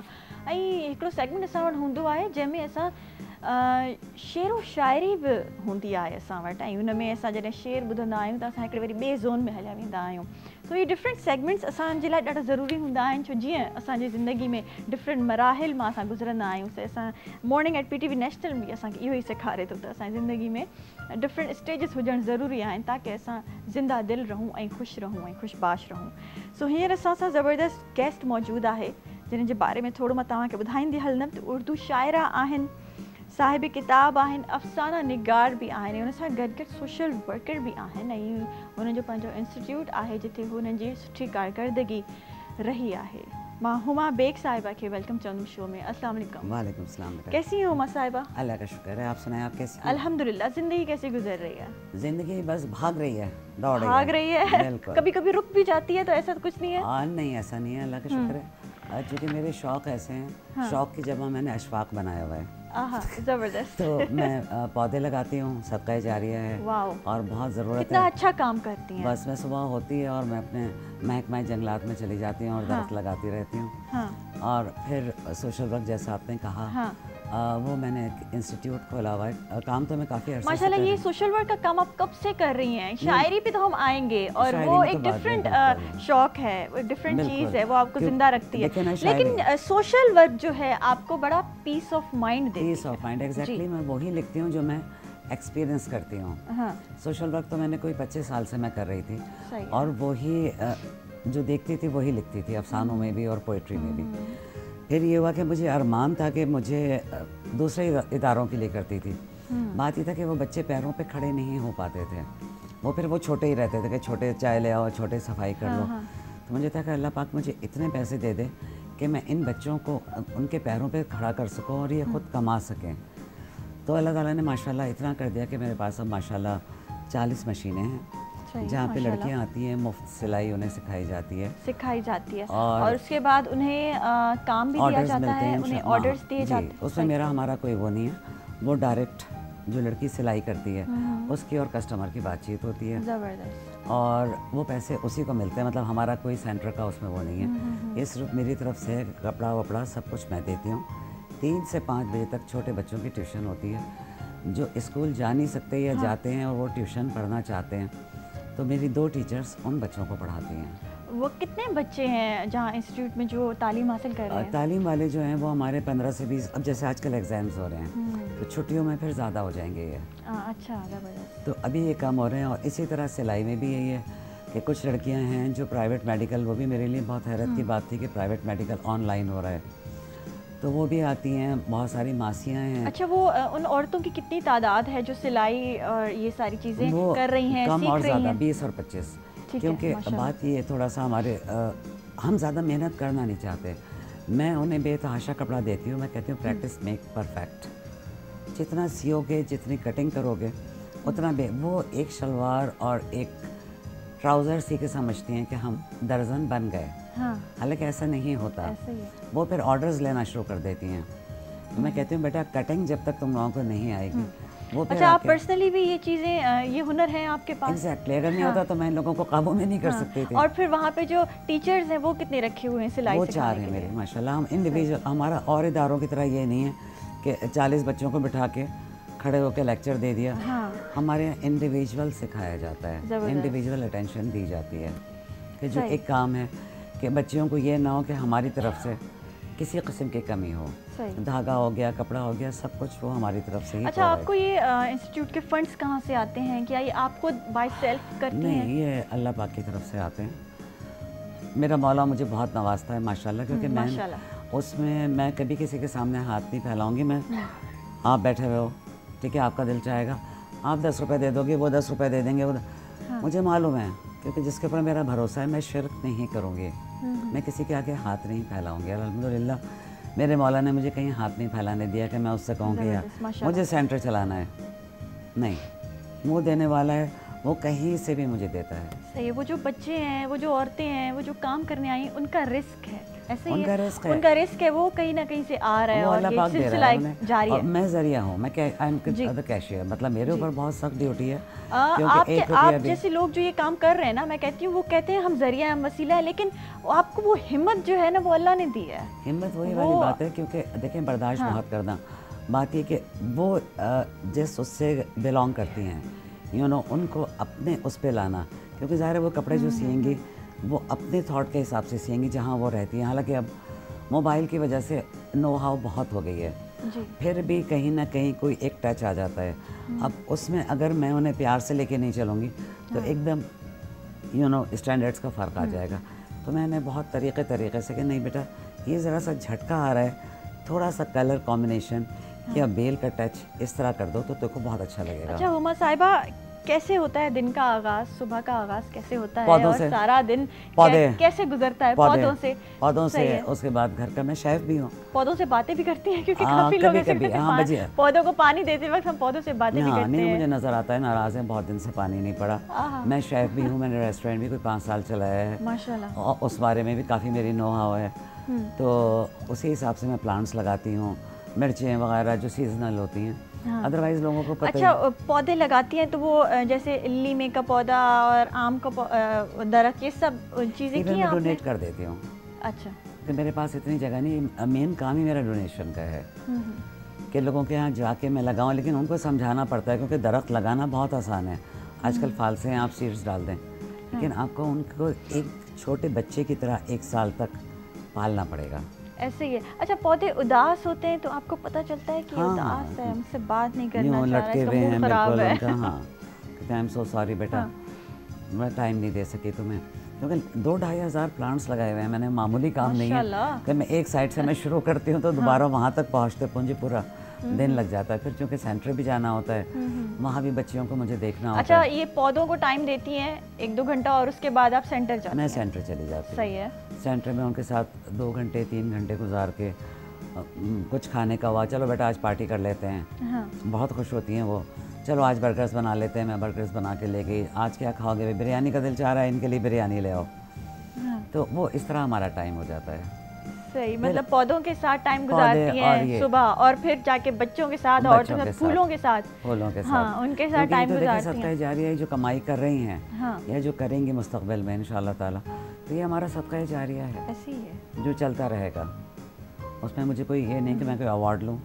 अवार्ड वैसे 12 दफ़ा मिला है मुझे औरतों के आलमी दिन पे, but it doesn't make any difference. बात वही है कि आप जो कर रहे हो, वो बच्चियां जब कमाएंगी तो उनके दिल से कभी ना कभी आप जो कर रहे हैं ना माशाल्लाह, और आप जैसे ऐसी काफ़ी ख़वातीन हैं जो भले ही इतना रिकग्नाइजेबल ना हो, लेकिन वो कर रही हैं, तो उनको अवार्ड तो फिर वो अल्लाह ही देता है, हमें इसकी ज़रूरत भी नहीं है। हाँ। लेकिन बात ये हुई है, अवार्ड मिल गया, वो हमने ले जाकर सजा दिया। लाइन में बहुत सारे अवार्ड्स हैं, मैं अवार्ड्स के लिए काम नहीं कर रही, मैं सिर्फ इंसानियत के लिए, उन बच्चियों के लिए कि उन्हें आज इतनी तनख्वाह मिल गई, फलाना काम कर लिया, बेटा कितने पैसे कमा लिए, मैम आज इतने पैसे मिल गए। तो मेरे लिए वो खुशी की बात है कि उनको उन चीज़ों से हटा के जिस तरफ आजकल माशरा जा रहा है जी, इस साइड पे लेकर आना, कि उन्हें अपने रिस्क में, रिस्क हलाल में इंटरेस्ट हो, बजाय इसके कि गलत तरीके से वो पैसा कमाए। रिस्क हलाल घर में बैठ के, बहुत सारी माएँ आती हैं जो 3-3 बच्चे हैं जो स्कूल जा रहे हैं, उनको ये होता है कि हमारा काम आ गया तो हम घर से बैठ के घर से बैठ के कुछ कमा लेंगे, कुछ 4 पैसे आ जाएंगे, बहुत अच्छी बात है। अच्छा, आप माशाल्लाह जो सुबह सुबह ये काम करती है ना पौधों वाला, और फिर वो इंस्टीट्यूट पे जाती है, मुझे अभी हमारे जो डायरेक्टर साहब हैं उनको भी बड़ी क्यूरियोसिटी है शायद उनको पौधे लगाने हैं, बेतहाशा पौधे आ जाएंगे। छोटी जगह पे कितने प्लांट लगा सकती हैं, कितने पौधे लगा सकती हैं? इट डिपेंड्स कि आपको कौन सा प्लांट चाहिए। हाँ, लेकिन अगर बड़ा चाहिए, छोटे छोटे गमले भी रख सकती हैं, उसमें भी आप छोटे पौधे लगा सकती हैं। यहाँ तो आपका बैक साइड पे बहुत लगे हुए हैं प्लांट्स। जैसे हाउसवाइफ्स के लिए वेजिटेबल्स की जरूरत पड़ती है, कोई ऐसी चीज, धनिया, पुदीना, ये सारी चीजें। मिर्चें आजकल जैसे आई हुई हैं, जो थाई आजकल हैं, वो मैं थाईलैंड से मंगवाती हूँ, बारीक जो चाइनीज़ खानों में पड़ती हैं, बहुत तीखी जिसे कहते हैं, तेज़ मिर्चें, वो मेरे पास लगी हुई हैं। तो आपके लिए बड़ा आसान है, पुदीना निकाल के खा लिया। मिर्चों की बीज आप लगाती हैं? जी, गमले में मैं हर चीज़ बीज से लगाती हूँ। सही, जो मेरे सब लोग कहते हैं। कितने टाइम में वो उगाता है पौधा? It depends. देखें, आप मिर्चें बहुत जल्दी ग्रो कर जाती हैं, धनिया, अब हर्ब्स का सीज़न नहीं है ये। हरा धनिया हो गया, पालक हो गया। अच्छा, ये सीज़न भी आपको पता होना चाहिए कि कौन सा सीज़न है। अब देखें, आप किसी के पास जाएंगे, किसी नर्सरी वाले के पास, वो आपको 3 से, मेरी एक है नेबर, वो बना रही है 3-6 लाख का उसे बजट दे दिया उन्होंने। अब 6 लाख में वो एक्सपेंसिव तरीन प्लांट्स लगा देंगी, बहुत खूबसूरत होगा, लेकिन विद इन 3 मंथ्स वो सब मर जाएंगे, क्योंकि वो ऑलरेडी ग्रोन अप है, और घर वाले को बिल्कुल नहीं पता कि उनकी केयर कैसे करनी है। अच्छा। सीजन वाइज इसका पूरा एक लेक्चर होता है लगाने से पहले, कि आपको मालूम हो जो चीज़ आप लगा रहे हैं। अब जैसे एग्जीबिशंस होती हैं, लोग प्लांट्स खरीद के ले आते हैं जी, सुजुकियाँ भर भर के, 3 महीने के बाद केयर नहीं करनी आती, केयर फिर नहीं वो पता, जल जाते वो माली के ऊपर पड़े होते हैं, वो बाहर सड़क पे आ जाते हैं। सही, ठीक है। अच्छा हुमा साहिबा, शायरी से अब शुरू करते हैं। अच्छा, आप कैसे शायरी का करियर आपका शुरू हुआ, कैसे शौक़ हुआ आपको कि शायर बनना चाहिए, शायरा बनना चाहिए? नहीं बेटा, शौक़ मुझे इस तरह की, मेरी वालदा शायरा थी, मेरे नाना शायर थे, अलीगढ़ यूनिवर्सिटी में उनकी किताबें पढ़ाई जा रही हैं। मुझे बहुत ज़्यादा शौक़ नहीं था, मैं बहुत ही चुलबुली मिजाज की, मुझे लोग हरी एंड वरी कहते थे, भाग के, जैसा नाम है हुमा, कभी इधर कभी उधर। तो फिर बज़्म तलबा जब ज्वाइन हुआ, और college, government college for women से मैंने पढ़ा है। सही। तो बज़्म अदब का जो मैगज़ीन, उसकी मैं प्रेसिडेंट थी, और मैगज़ीन की भी मैं मतलब जब आप कॉलेज में थी तभी आपने ये शुरुआत कर दी? ठीक है। वहीं से, बल्कि स्कूल के ज़माने मेरे जो क्लास फेलोज़ हैं, वो कहते हैं तुम क्लास में भी कुछ ना कुछ काफिया लगाती रहती थी। मतलब ये चीज़ विरसे में मिली आपको पेरेंट्स से? लेकिन मेरे हस्बैंड को एक तो पसंद नहीं था, और दूसरा मेरे लिए फैमिली लाइफ ज़्यादा इम्पोर्टेंट थी। हाँ। तो कुछ वक्त के लिए वो सिलसिला रुक गया। फिर जब ये ज़लज़ला आया अक्टूबर 8 अक्टूबर वाला, उसने मुझे हिला कर रख दिया। उसके बाद जो फिर मैंने लिखना शुरू किया, शायरी वो होती गई, फिर साथ साथ अफसाने, और फिर मैंने इंटरव्यूज़ किए। तो ये मेरी जो 5 किताबें हैं वो इसी तरह हैं। अच्छा, माशाल्लाह काफ़ी आप एजुकेटेड और वेल मेंटेन्ड खातून हैं और शायरी भी आपने शुरू की, लेकिन फिर शादी के बाद क्या वजूहत थी कि आपने इसको स्किप कर दिया? बच्चे, देखिए बच्चे हाँ। सबसे आपके लिए फर्स्ट इम्पोर्टेंस आपकी फैमिली लाइफ है। आजकल I am sorry to say that families शादियाँ जो फेल हो रही हैं वो इसलिए कि लड़कियाँ अपने कैरियर को फोकस करती हैं। हालांकि कैरियर बात ये कि आपके शौहर, आपके बच्चे वो मेन चीज़ हैं जी। कैरियर बाद में आता है, क्योंकि शरअ के हिसाब से अगर जैसे भी आपने कहा मुसलमान की बात आप कर रही थी, इस्लाम के हिसाब से पहले आपका घर है जी, फिर कोई और चीज़ है। सही है। मतलब आजकल अच्छा ऐसा भी तो है ना, आजकल फाइनेंशियली जो है औरत का डिपेंडेंट होना मतलब नहीं है, इंडिपेंडेंट होना ज़्यादा ज़रूरी है। आप किसी पे डिपेंडेंट हैं तो आपकी लाइफ थोड़ी मुश्किलात से गुजर रही होती है। तो आपने नहीं सोचा कि मुझे इंडिपेंडेंट होना चाहिए? नहीं, देखिए रिस्क या माशाल्लाह आपकी सपोर्ट? देखिए रिस्क इतना था अल्लाह ताला ने दिया हुआ है।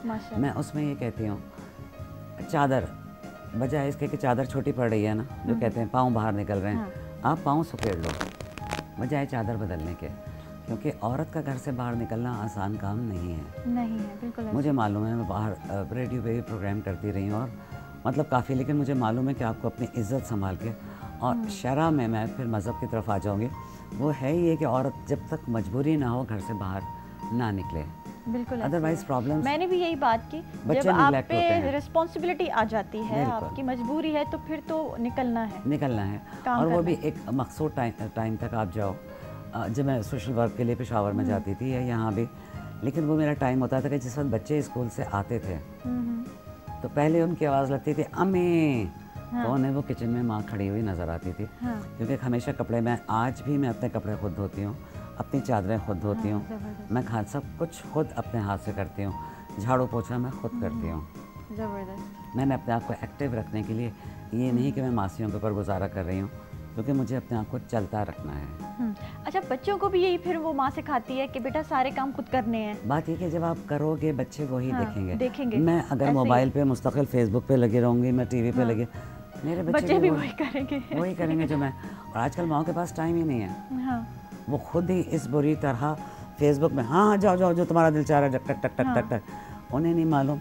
मानो कुदसिया का बड़ा अच्छा एक जुमला है कि पहले की माएँ पूछती थी जब बच्चे आते थे, ये तोहफा किसने दिया, ये मोबाइल कहाँ से आया, इतनी देर तक किसके साथ वक्त गुजारा। अब माओं के पास टाइम ही नहीं है, वो खुद फ्री वक्त गुजारना चाहती हैं। बच्चे जहाँ भी जाएं, जिसके साथ भी वक्त गुजारें, जिससे भी तहाइफ लेकर आएँ, it doesn't make any difference. अच्छा, ये भी कहीं कहीं सोसाइटी में देखा गया है, वरना अक्सर जो हम लोग देखते हैं कि माएँ बड़ा पॉजेसिव भी होती हैं, टाइम भी दे रही हैं। इनफैक्ट मैंने ऐसी भी खवातीन देखी हैं जो काम भी कर रही हैं लेकिन फिर बच्चे भी देख रही हैं, घर को भी देख रही हैं, मियाँ को भी देख रही हैं। एग्जैक्टली, वो बहुत अच्छा है। देखो मजबूरी में निकलना पड़ता है, ये नहीं है।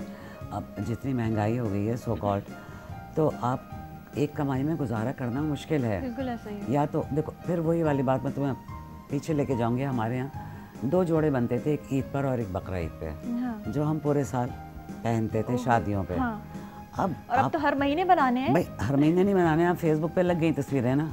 तो अब मैं दोबारा ये नहीं पहनूंगी, नहीं पहन सकते। अब मुझे दूसरा, क्योंकि फेसबुक पे लग गई हैं। तो आपके खर्चे कहाँ से पूरे होंगे? ऐसे ही है। आपके जूते भी आ गए तस्वीरों में, आपने सेल्फीज भी बनवा ली। अच्छा, ये बड़ी दौड़ लग गई है कि ये दौड़ लग गई है। जो कपड़े पहन लिए एक दफ़ा, अच्छा एक तो हम लोग इन पर्सन जाके भी शॉपिंग कर रहे होते हैं और फिर जो ऑनलाइन शॉपिंग हो रही होती है वो अलग, और फिर वो जो कपड़े किसी ने देख लिए तो फिर नहीं पहनने, फिर दोबारा नहीं पहनने। आप इतवार बाज़ार वगैरह जो बचत बाज़ार लग रहे हैं, उसमें नए से नए शादियों के इतने उम्दा कपड़े, क्योंकि जो दोबारा पहनती नहीं है औरतें, वो अपनी मासियों को दे देती हैं, मासियाँ ले जाके वहाँ पे बेच देती हैं। तो 40,000 50,000 का जोड़ा आपको 2,000 में मिल जाएगा। अच्छा हुमा साहिबा, आपसे कुछ गज़ल सुनेंगे, गज़ल सुनेंगे कि औरतें जब बैठती हैं ना तो फिर औरतें जब बैठ जाती हैं शॉपिंग पे पहुंच गई, शॉपिंग पे कपड़ों पे जरूर जाती है बात। कोई जबरदस्त गज़ल सुनेंगे आपसे? ज़बरदस्त तो नहीं, मैं कोई इतना अच्छी कोहना मश्क शायरा नहीं हूँ, बस गुजारा है। क्योंकि एक मेरा शेर है जो मैं आजकल बहुत सुनाती हूँ। यक बयक टूटा तिलिस में खुद फरेबी एक दिन, खुद ब खुद कारे जहाँ से हमको वहशत हो गई। समझ में आया? नहीं, फिर से बताएंगे। यक म्यूजिक बयक। चल रही है, फिर से बताएंगे। यक बयक टूटा, हाँ। यक बयक टूटा तिलिस्मे खुद फरेबी एक दिन, खुद ब खुद कारे जहाँ से हमको वहशत हो गई। यानी हम जो जिस दुनिया में रह रहे होते हैं, बहुत एक्साइटेड होते हैं, एकदम दुनिया की हकीकत हमारे सामने आश्कारा हो जाती है, सामने आ जाती है, और हमें घबराहट हो जाती है कि यार where we are wasting our time. हमारी लाइफ का तो कोई और गोल है, हमें उसके तहत ज़िंदगी गुजारनी चाहिए। तो ये एक गज़ल है, हो सकता है समझ में आ जाए, नहीं आए तो मैं बाद में समझा दूँगी। जी, आप समझा दीजिएगा। इसे भी रोज़ बहाने बनाने पड़ते हैं, इसे भी रोज़ बहाने बनाने पड़ते हैं, मुझे भी हौसले कुछ आजमाने पड़ते हैं। बदलता रहता है ये वक्त करवटें अक्सर, बदलता रहता है ये वक्त करवटें अक्सर, खुद अपने हक में ज़माने बनाने पड़ते हैं। टाइम तो चेंज होता रहता है ना, आपको खुद बनाना पड़ता है। तेरी जुदाई में, तेरी जुदाई में खुद से मैं हो गई हूँ जुदा, जो कोई पूछे फसाने बनाने पड़ते हैं। हज़ार हमदम हो हमराज कोई हो लेकिन, हज़ार हमदम हो हमराज हो कोई हो लेकिन, जहाँ से ज़ख्म मोहब्बत छुपाने पड़ते हैं। लबों पे इनके तबस्सुम की मौज आ जाए, लबों पर इनके तबस्सुम की मौज आ जाए, तरह तरह के दिखावे दिखाने पड़ते हैं। दूसरे को हंसाने के लिए करना पड़ता है ये सब कुछ। कभी कभी हमें प्रिटेंड करना पड़ता है कि हम बहुत खुश हैं। देखो बात ये कि हंसने वाले के साथ तो सब हंसते हैं, रोने वाले के साथ कोई नहीं रोता। तो कुछ ना कुछ हमें दुनिया को दिखाने के लिए ड्रामे करने ही पड़ते हैं, और इसी पे दुनिया कायम है। जब हम दिखाते हैं ना कि हम हंस रहे हैं, चाहे कितने भी जख्म हो आपके अंदर, वो आपने छुपाने होते हैं। क्योंकि जब आप अपना इनर दिखाते हैं ना कि भाई मेरे अंदर ये तकलीफ़ है, ये तकलीफ़ है, फिर आपको शिकस्त मिलती है। शिकस्त देखो, कोई रोने वाला नहीं होता, ऐसे ये कोई साथ नहीं होता, कोई साथ नहीं होता। लोग दो दफ़ा तो तुम्हारी बात सुन लेंगे, यार जब बैठो इनके साथ, हाँ, ये तो अजीब, इनकी स्टोरियाँ ही नहीं ख़त्म होती, यही सुनने को मिलता है। ये जब जाओ तो रो पीट रही होती हैं। तो मेरा तो अल्हम्दुलिल्लाह जो दोस्त हैं मेरे, वो गवाह हैं कि बड़ी से बड़ी परेशानी में मैं उन्हें एंटरटेन भी करती हूँ, मैं मुस्कुराती रहती हूँ। वो बहुत चाहते हैं कि किसी तरह मेरी आंखों में आंसू देख लें, लेकिन बहुत तड़पते हैं वो कामयाब नहीं होते। अच्छा, माशाल्लाह इतना एक्सपोजर भी रहा है आपका, इतना एक्सपीरियंस भी रहा है, डिफरेंट फील्ड्स से आप रही हैं और काम कर रही हैं माशाल्लाह अभी तक। तो क्या एक्सपीरियंस हासिल किया है? ज़िंदगी किस तरीके से आसान बनाई है आपने? ज़िंदगी मैंने आसान नहीं बनाई, देखिए वही वाली बात है। लेकिन इंसान की अपनी एफ़र्ट तो होती है ना। एफ़र्ट नहीं, मेरी कोई भी एफ़र्ट नहीं थी। मेरे शौहर ने मेरे लिए लाहे अमल मुकर्रर किया हुआ था। मेरे शौहर के मुझे पैदा होने से पहले उन्होंने मांग लिया था। मतलब मेरी सास ने। सही है। तो मेरे लिए रिश्ता वही था जो मैंने ज़िंदगी भर निभाया। हम उसी के हिसाब से चलते हैं, जो उनके रूल्स एंड रेगुलेशंस थे। और सब भी वही वाली बात कि शेफ़ भी थी, फ़लाना कोर्स भी, ये कोर्स भी, वो कोर्स भी, जॉब्स के भी बहुत ऑफ़र्स थे, मैं बिज़नेस भी कर सकती थी। लेकिन मेरे लिए अगेन घर, मेरे लिए मेरा घर, मेरे शौहर और मेरे बच्चे बहुत ज़रूरी थे। बच्चे बड़े टूट जाते हैं जी। बात ये कि हमने तो अपनी ज़िंदगी गुजार ली, लेकिन सेपरेशन और इस चक्कर में बच्चों की लाइफ, जिनको हम इस दुनिया में लाने के कसूरवार हैं, हमें उनको एक मुस्तकबिल मजबूत, आज अल्हम्दुलिल्लाह मेरी बेटियां अपने घर में उसी तरह हैं जैसा उन्होंने माँ को देखा है। माशाल्लाह। टॉलरेट करना है, वो एग्जाम्पल बन जाती है ना माँ। एग्जाम्पल बन जाती है कि बेटा गुजारा करना है, क्योंकि हलाल चीज़ों में अल्लाह ताला के नज़दीक नापसंदीदा तरीन चीज़ डाइवोर्स है। सुनिए कोई और गज़ल। नहीं, अब माशाल्लाह इतनी ज़बरदस्त बात हुई आपसे और हमें काफ़ी कुछ सीखने को मिला आपसे माशाल्लाह। Thank you so much. बहुत बहुत शुक्रिया। नाज़रीन, इन सेगमेंट जो इतने ही इख्तिताम थी वियो आहे। वरी नए सेगमेंट में असां नए गेस्ट सां हूंदासीं। तेसि ताईं ब्रेक ते था वञूं। मॉर्निंग एट PTV नेशनल ते।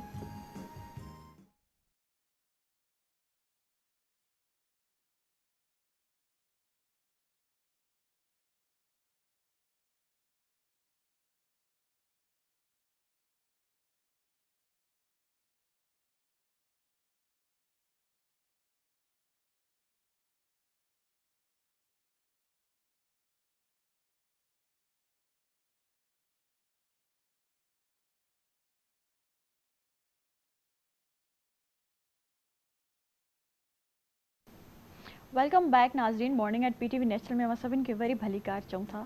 ऐं हीअ असांजो सेगमेंट हिकिड़ो नयो सेगमेंट शुरू थी रहियो आहे जंहिंमें असां पंहिंजे आर्टिस्ट खे सराहींदा आहियूं, आर्टिस्ट सां कचहरी कंदा आहियूं ऐं उन्हनि जी जेका कारकर्दगी एॾी ज़बरदस्त, तव्हां उन्हनि खे स्क्रीन ते ॾिसंदा आहियो एज़ अ एक्टर ऐं डिफरेंट कैरेक्टर्स में, पर वरी असां सां हूंदा आहिनि बिल्कुलु नेचुरल ऐं जीअं उन्हनि जी पर्सनल लाइफ हूंदी आहे उअं ई असां उन्हनि सां कचहरी कंदा आहियूं ताकी तव्हां जेके उन्हनि जा फैंस आहियो उन्हनि जे बारे में वधीक ॼाणे सघो ऐं मां बि। सो अहिड़ी हिकिड़ी ज़बरदस्त पर्सनैलिटी हींअर असां सां मौजूदु आहे। मां उन्हनि जे बारे में तव्हांखे थोरो घणो ॿुधाईंदी हलां जी उहे एक्टर आहिनि, पर अदाकारी में पंहिंजो सुठो नालो कमाए रहिया आहिनि ऐं सां गॾु गॾु हुननि जॾहिं असांजो सिंधी मीडिया में दौरु हुयो गाननि जो, त गाननि में सुठनि गाननि में ज़बरदस्त गाननि में तव्हां उन्हनि खे एज़ अ मॉडल ॾिसी रहिया आहियो, एज़ अ परफॉर्मर ॾिसी रहिया आहियो। उन सां गॾु गॾु हुननि नापा मां एक्टिंग में ग्रेजुएशन कई आहे 3 साल ऐं उन तालीम हासिल करण खां पोइ हिन फील्ड में माशाअल्लाह हो पंहिंजी सुठी कारकर्दगी ॾेखारे रहिया आहिनि ऐं थिएटर बि हुननि कयो आहे। मां फ़ारूक भुट्टो साहब खे वेलकम चवंदमि शो में। अस्सलाम वालेकुम सर। वालेकुम सलाम। कीअं आहियो? ठीकु आहियो? मज़े में आहियो? ज़िंदगी कीअं पई गुज़रे फ़ारूक साहब जी? जीअं गुज़रे पई तीअं पढ़ूं पिया अल्हम्दुलिल्लाह माशाअल्लाह। सही। अच्छा, माशाअल्लाह ज़बरदस्त एक्टर आहियो ऐं हिकिड़ी स्ट्रगल बि हूंदी आहे एक्टर जी, उनजी परफॉर्मेंस जे पोयों, उनजे हर कैरेक्टर जे पोयों। छा इंसान एक्टर हिकिड़ो कीअं पची करे ऐं कीअं थो वरी एज़ अ पर्सनैलिटी उन स्क्रीन ते अचे? असल में छा आहे त जेकॾहिं जंहिंखे को इश्क लॻी थो वञे त पोइ हू फतह हासिल करे थो, पर जंहिं कम में उन सां उनखे इश्क नथो थिए त पोइ हू उन मंज़िल ताईं नथो पहुची सघे। असल में इहा हिकिड़ी चिणग आहे, उहा जंहिंजे अंदरि ॿरे ऐं जेको उनखे महसूसु करे ऐं हू करे। प्रोफेशन सां बि प्यार हुजे, इश्क हुजे, तव्हां पैशन सां वो कमु कयो। जॾहिं मुंहिंजो वालिद साहब माशाअल्लाह PTV माशाअल्लाह जी लेजेंड आहिनि असलम भुट्टो साहब, त हू कंदा हुया रिकॉर्डिंग्स ड्रामा वग़ैरह। ऐं बचपन में मूंखे फरीद नवाज़ बलोच हिते मेरा नाम प्यार है हिकु सीरीज़ हुई उर्दू जी, उन्हनि सां मूं कमु कयो, चाइल्ड स्टार फर्स्ट जेको मुंहिंजो कमु हुयो एज़ अ चाइल्ड स्टार बि तव्हां कमु कयो आहे माशाअल्लाह। मेरा नाम प्यार है या अहिड़ो को मुंहिंजे ख्याल में इहो ई नालो हुयो, फरीद नवाज़ बलोच पाकिस्तान टेलीविजन ते साहब। जी जी ठीकु आहे। हिते ई शूट थी हुई, तमामु सुठो, ऐं आउटडोर में बि रिकॉर्डिंग कई हुईसीं ऐं रोशन तारा वग़ैरह में रोज़ अचु वञु हूंदी हुई। पोइ जॾहिं मैट्रिक वग़ैरह इंटर वग़ैरह पढ़ी रहियो हुउसि त वरी वालिद साहब मुंहिंजो जेके ॿिया असांजा निजी चैनल्स आहिनि उन्हनि ते कमु करे रहियो, त मूंखे वठी वेंदो हुयो कमु ॾेखारण लाइ त कमु कीअं थींदो आहे, सपोर्ट जे लाइ। मां कॾहिं स्क्रिप्ट पढ़ंदो हुयुसि, कॾहिं कैमरा ॾिसंदो हुयुसि, कॾहिं फ्रेम ॾिसंदो हुयुसि, ईअं कंदे कंदे तॾहिं माशाअल्लाह तव्हां समझदार हुयो, तव्हां उन शयुनि खे, उन डायरेक्शन खे, एक्टिंग खे, हर शइ खे सम्झो पिया। सम्झा न पियो, सम्झण जी कोशिशि पियो कयां, मतिलबु लर्निंग प्रोसेस हुयो, पर मुंहिंजो असल कमु हुयो फाइन आर्ट्स जी तरफ़। मां स्केचिस ठाहींदो हुउसि ऐं पंहिंजे ख़्याल सां जी मुंहिंजो हो ख़्यालु त मां इन फील्ड में वेंदुमि, किथे टेक्सटाइल डिज़ाइनर थींदुसि या किथे ॿाहिरि हली वेंदुसि, पर इन ई फील्ड में। पोइ एक्टिंग जी तरफ़ ईअं थियो जो हिकिड़े दफ़े मूंखे मुंहिंजे वालिद साहब स्क्रिप्ट ॾिनो, चई वियो भाई सुभाणे तुंहिंजी रिकॉर्डिंग ते ई वठो। मां हैरान थी वियुमि, हाणे मां कीअं इहो कमु करे सघंदुसि। इहो आहे त मां तव्हांखां मैनेज कराए सघां थो, स्पॉट बॉय थी सघां थो, सेट ते माना हर कमु करे सघां थो, इवन कैमरा बि ॾिसी सघां थो, पर एक्टिंग मुंहिंजो कमु न आहे। पर ख़ैर असां वियासीं, मारवी चन्ना हुई मरहूम माशाअल्लाह, उन्हनि सां फर्स्ट मुंहिंजो हुयो हिकिड़ो ईद प्ले हुयो, झूमे तो तन मन जे नाले सां। सही आहे। ऐं उन में मूं एक्टिंग जॾहिं कई पे त फर्स्ट में मूंखे थोरो ॾुखियाई थी, पोइ सुमैर हूंदो मुंहिंजो कज़न। छा ॾुखियाई पेश आई? ॾुखियाई इहा हुई त हेज़िटेट पे थियमि, कैमराऊं साम्हूं, कैमरा जे पोयां हुयासीं, ॿियनि खे ॿुधाईंदो हुयुसि डायलॉग्स, पर मां परफॉर्म न पियो करे सघां। सही। पोइ मूंखे इहो सुमैर, उते मुंहिंजो पुफाट आहे सुमैर भुट्टो, तमामु बहितरीनु एक्टर आहे उहो, ऐं मुंहिंजो सीनियर आहे, उहो एक्टिंग कंदो हुयो, पर जॾहिं मां हूंदो हुउमि सेट ते त मां स्पॉट बॉय हूंदो हुउसि या कमु संभालींदो। उन मूंखे सम्झायो त यार कुझु बि न आहे, का ॻाल्हि कोन्हे, सम्झ त हिते कोई बि कोन्हे को, अखियूं बंदि कर, थधा साह खण ऐं पंहिंजा डायलॉग्स यादि कर, ऐं जीअं ई क्यू जो आवाज़ु अचे त तूं माना पंहिंजी परफॉर्मेंस। त ख़ैर मूं हिकिड़ो परफॉर्म कयुमि दिलि सां, जॾहिं मूं करणु चाहियो त मूंखां थी वियो, सुठो डायलॉग बि अची वियो, सभिनी क्लैप बि कयो। क्लैप थियण खां पोइ वरी ॿियो सीन आयो त ॿिए सीन में मूंखे कंहिं बि कुझु न ॾिसियो, मूंखां ऑटोमेटिकली कमु थींदो पियो वञे। बसि मूंखे इहो ई ज़हन खे, साइकोलॉजी आहे न, मां पंहिंजे ज़हनियत खे, पंहिंजे अंदर खे, पंहिंजे रूह खे इहो ॿुधाए छॾियो त बाबा तोखे अदाकारी करणी आहे त हाणे कर, नालो ख़राब न कर पंहिंजो। असां जॾहिं पाण खे ॿुधाईंदा आहियूं न त मूंखे कमु करिणो आहे त अंदरि मां हिकिड़ी मोटिवेशन मिली वेंदी आहे। जी हा, त उहा शइ मुंहिंजे अंदरि में इहा शइ आई त पोइ मूं सोचियो त यार हीउ कमु सुठो आहे, छो न हिनखे प्रॉपर तरीक़े सां कजे।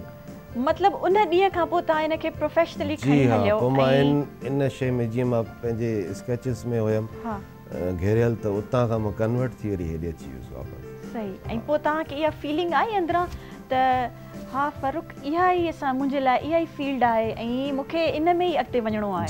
जी हा पोइ फीलिंग अची वई ऐं तॾहिं ई पोइ तव्हां नापा बि जॉइन कयो। जी नापा जॉइन करण खां पोइ पहिरियां इलाही ड्रामा कया, इलाही ड्रामा करे करे करे करे पची पोइ मूं सोचियो त हाणे थी वञिजे, माना थोरो ग्रेजुएट थी वञिजे इन शइ में न, त जीअं का डिग्री हुजे त एक्टिंग जी। ऐं ॿियो इहो बि हुयो त उते ज़िया मुहिउद्दीन साहब माशाल्लाह तमामु वॾो नालो आहे, उहे असांजा टीचर हुया। इहे इंस्पिरेशन्स बि हुयूं, तलत हुसैन साहब। हाणे असां तक़रीबन जेतिरो अरसो ते रहियासीं हिननि जा फेवरेट थी रहियासीं। मां हुजां, मुंहिंजो पुफाड़ हुजे उमैर, उहो बि असां फेवरेट थी रहियासीं हिननि सभिनी उस्तादनि जा माशाल्लाह। ऐं मिसाल ॾींदा हुया उहे ॿियनि स्टूडेंट्स खे, त माना हू ॾिसो केतिरी दिलि सां कमु कनि था, हुननि खे जेको कमु ॾियूं था करे था चवनि तव्हां एतिरा केयरलेस छो आहियो। त इहे शयूं जेके हुयूं न, उन्हनि शयुनि असांखे इहो सम्झायो त जेके मूवीज़ में जेकॾहिं तव्हां कमु था कयो त तव्हां रिच था थियो, अमीर था थियो। ड्रामनि में जेकॾहिं तव्हां कमु था कयो तव्हां घणा मशहूरु था थियो, फेमस था थियो। पर तॾहिं जॾहिं तव्हां थिएटर में कमु था कयो त तव्हां गुड था थी वञो, तव्हां सुठा था थी वञो। तव्हांखे मतलब हर इन ड्रामे जो, फिल्म जो, थिएटर जो डिफरेंट तव्हांखे बचाए करे ॿाहिरि theatre makes good, movies makes rich and drama makes famous. ज़बरदस्त। तो मतलब तव्हां टई शयूं कयूं आहिनि। जी हाँ, फिल्म्स भी कयूं आहिनि। जी हाँ, मतलब माशाल्लाह तव्हां फेमस भी आहियो ऐं रिच भी आहियो ऐं माशाल्लाह तव्हां ज़बरदस्त पंहिंजी फील्ड में भी आहियो। ऐं हींअर मुंहिंजो जेको अज़्म आहे, राइटिंग जो तव्हां कॾहिं सोचियो आहे? माशाल्लाह असलम भुट्टो साहब ज़बरदस्त राइटर आहिनि ऐं तव्हां उन्हनि जा साहिबज़ादा आहियो, त कॾहिं सोचियो आहे त इंस्पिरेशन मिली आहे? सॼी इंस्पिरेशन उतां ई त आहे वालिद साहब मां जेको बि आहे। त वालिद साहब मां कॾहिं राइटिंग जी इंस्पिरेशन राइटिंग मिली आहे, वठण जी कोशिश कई आहे? राइटिंग जी मूं अॼु ताईं कोशिश न आहे कई, पर किथे किथे को मतिलबु नंढड़ी का शइ हूंदी आहे लिखण जी, कंहिंखे पूराई कराइणी हूंदी आहे त उनखे आउं पूरो कराए वेंदो आहियां। पर मूं कॾहिं बि पाण अॼु ॾींहं ताईं कलम खणी पाण लिखणु शुरू न आहे कयो। पर कोशिश आहे, जी हा, छो जो ॿियनि खे सपोर्ट कंदो आहियां। केरु किथे मुंझंदो आहे, चवंदो आहे त यार हिन डायलॉग में मुंझां थो, छा हुजे, त पोइ मां कुझु सोचे हुनखे उहा शइ लिखी करे कंप्लीट कराए छॾींदो आहियां। अच्छा माशाल्लाह, कंहिं मां इंस्पिरेशन वरिती फ्रॉम चाइल्डहुड? तव्हां एक्टिंग मां, तव्हांजा वालिद साहब बि माशाल्लाह, असलम भुट्टो साहब भी तव्हांजे साम्हूं हिकिड़ी वॾी इंस्पिरेशन हूंदा बेशक, ऐं ॿियूं बि अहिड़ियूं पर्सनैलिटीज़ आहिनि। त कहिड़ी शइ इंस्पायर कई, कहिड़ी पर्सनैलिटी इंस्पायर कई हिन मीडिया फील्ड में? मीडिया फील्ड में मूं बसि ॾिठो त सिर्फ़ु पंहिंजे वालिद साहब खे ई ॾिठो, उतां ई थियो।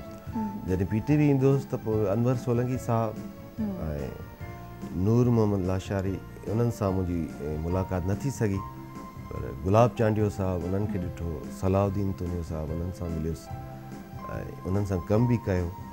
ॾाढो मतिलबु इंस्पिरेशन इहे ई आहिनि असांजा सिंधी आर्टिस्ट जेके बि आहिनि। पर हूअं तव्हां जेकॾहिं कमु मां ॾिसंदो आहियां, हॉलीवुड जी बि एक्टिंग ॾिसंदो आहियां, बॉलीवुड जी बि ॾिसंदो आहियां, लॉलीवुड जी बि ॾिसंदो आहियां, त मूंखे पंहिंजो जेको पंहिंजी ॿोली जो जेको मज़ो थो अचे अदाकारी में, उहो ॿी कंहिं ॿोली में नथो अचे। मूं इंग्लिश में बि थिएटर कयो आहे, उर्दू में भी कयो आहे, पर सिंधी में जेका अदाकारी करण जो हिकु लुत्फ़ थो अचे न, उहो ॿी कंहिं ॿोली में मूंखे न ईंदो आहे। अच्छा माशाल्लाह, काफ़ी कैरेक्टर्स तव्हां निभाया आहिनि ऐं ज़बरदस्त तरीक़े सां निभाया आहिनि, त उन कैरेक्टर में वञण लाइ तव्हां उन किरदार खे बिल्कुलु प्योरली परफॉर्म करण लाइ छा टेक्निक्स यूज़ कंदा आहियो? मेथड्स आहिनि। जी, शुरू में जॾहिं मां नेपा जॉइन न कयो त मां हिकिड़ी एक्टिंग कंदो हुयुसि, उहा बि माण्हुनि खे वणंदी हुई।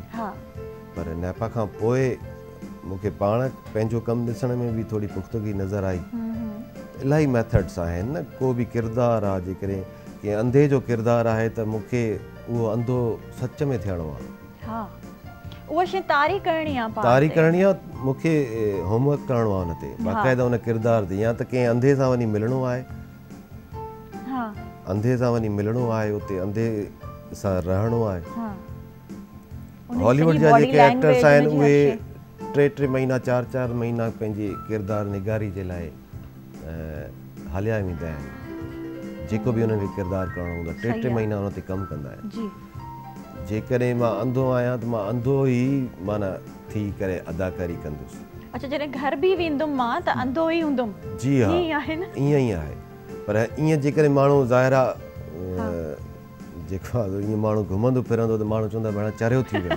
इन करे जेके आर्टिस्ट आहिनि उहे तक़रीबन माना शहर खां ॿाहिरि उते हलींदा आहिनि जिथे उन्हनि खे केर बि न सुञाणे। अकेले में उहा शइ बुल्ले शाह जो आहे न कलाम त चल बुलिया चल ओथे चलिए, जिथे सारे होवन अन्ने, ना कोई साड़ी ज़ात पहचाने, ना कोई सानू मने। एक्टिंग हिकिड़ी तमामु ज़बरदस्त शइ आहे।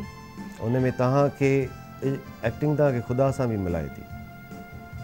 तव्हांजो पैशन आहे न, छो जो इन सां तव्हांखे इन शइ सां इश्क़ आहे। जॾहिं इश्क़ अची वेंदो आहे त पोइ लिटरेचर सां थो अचे। एक्टिंग लिटरेचर खां ॿाहिरि न आहे, लिटरेचर में थी अचे। अच्छा, कोई अहिड़ी परफॉर्मेंस असांखे हींअर परफॉर्म करे ॾेखारियो, कोई अहिड़ो तव्हांजो कैरेक्टर हींअर थोरो नंढो डायलॉग असांखे परफॉर्म करे ॾेखारियो, ॾाढो मज़ो अची वेंदो। अंग्रेज़ी छा जंहिंमें चओ जी, जंहिंमें ॿुधणु पसंदि कयो, कहिड़ी ॿोली? कोई बि सिंगल कैरेक्टर तव्हां। हा, हिकिड़ो जी ढाटकी में तव्हांखे कुझु ॿुधायां थो।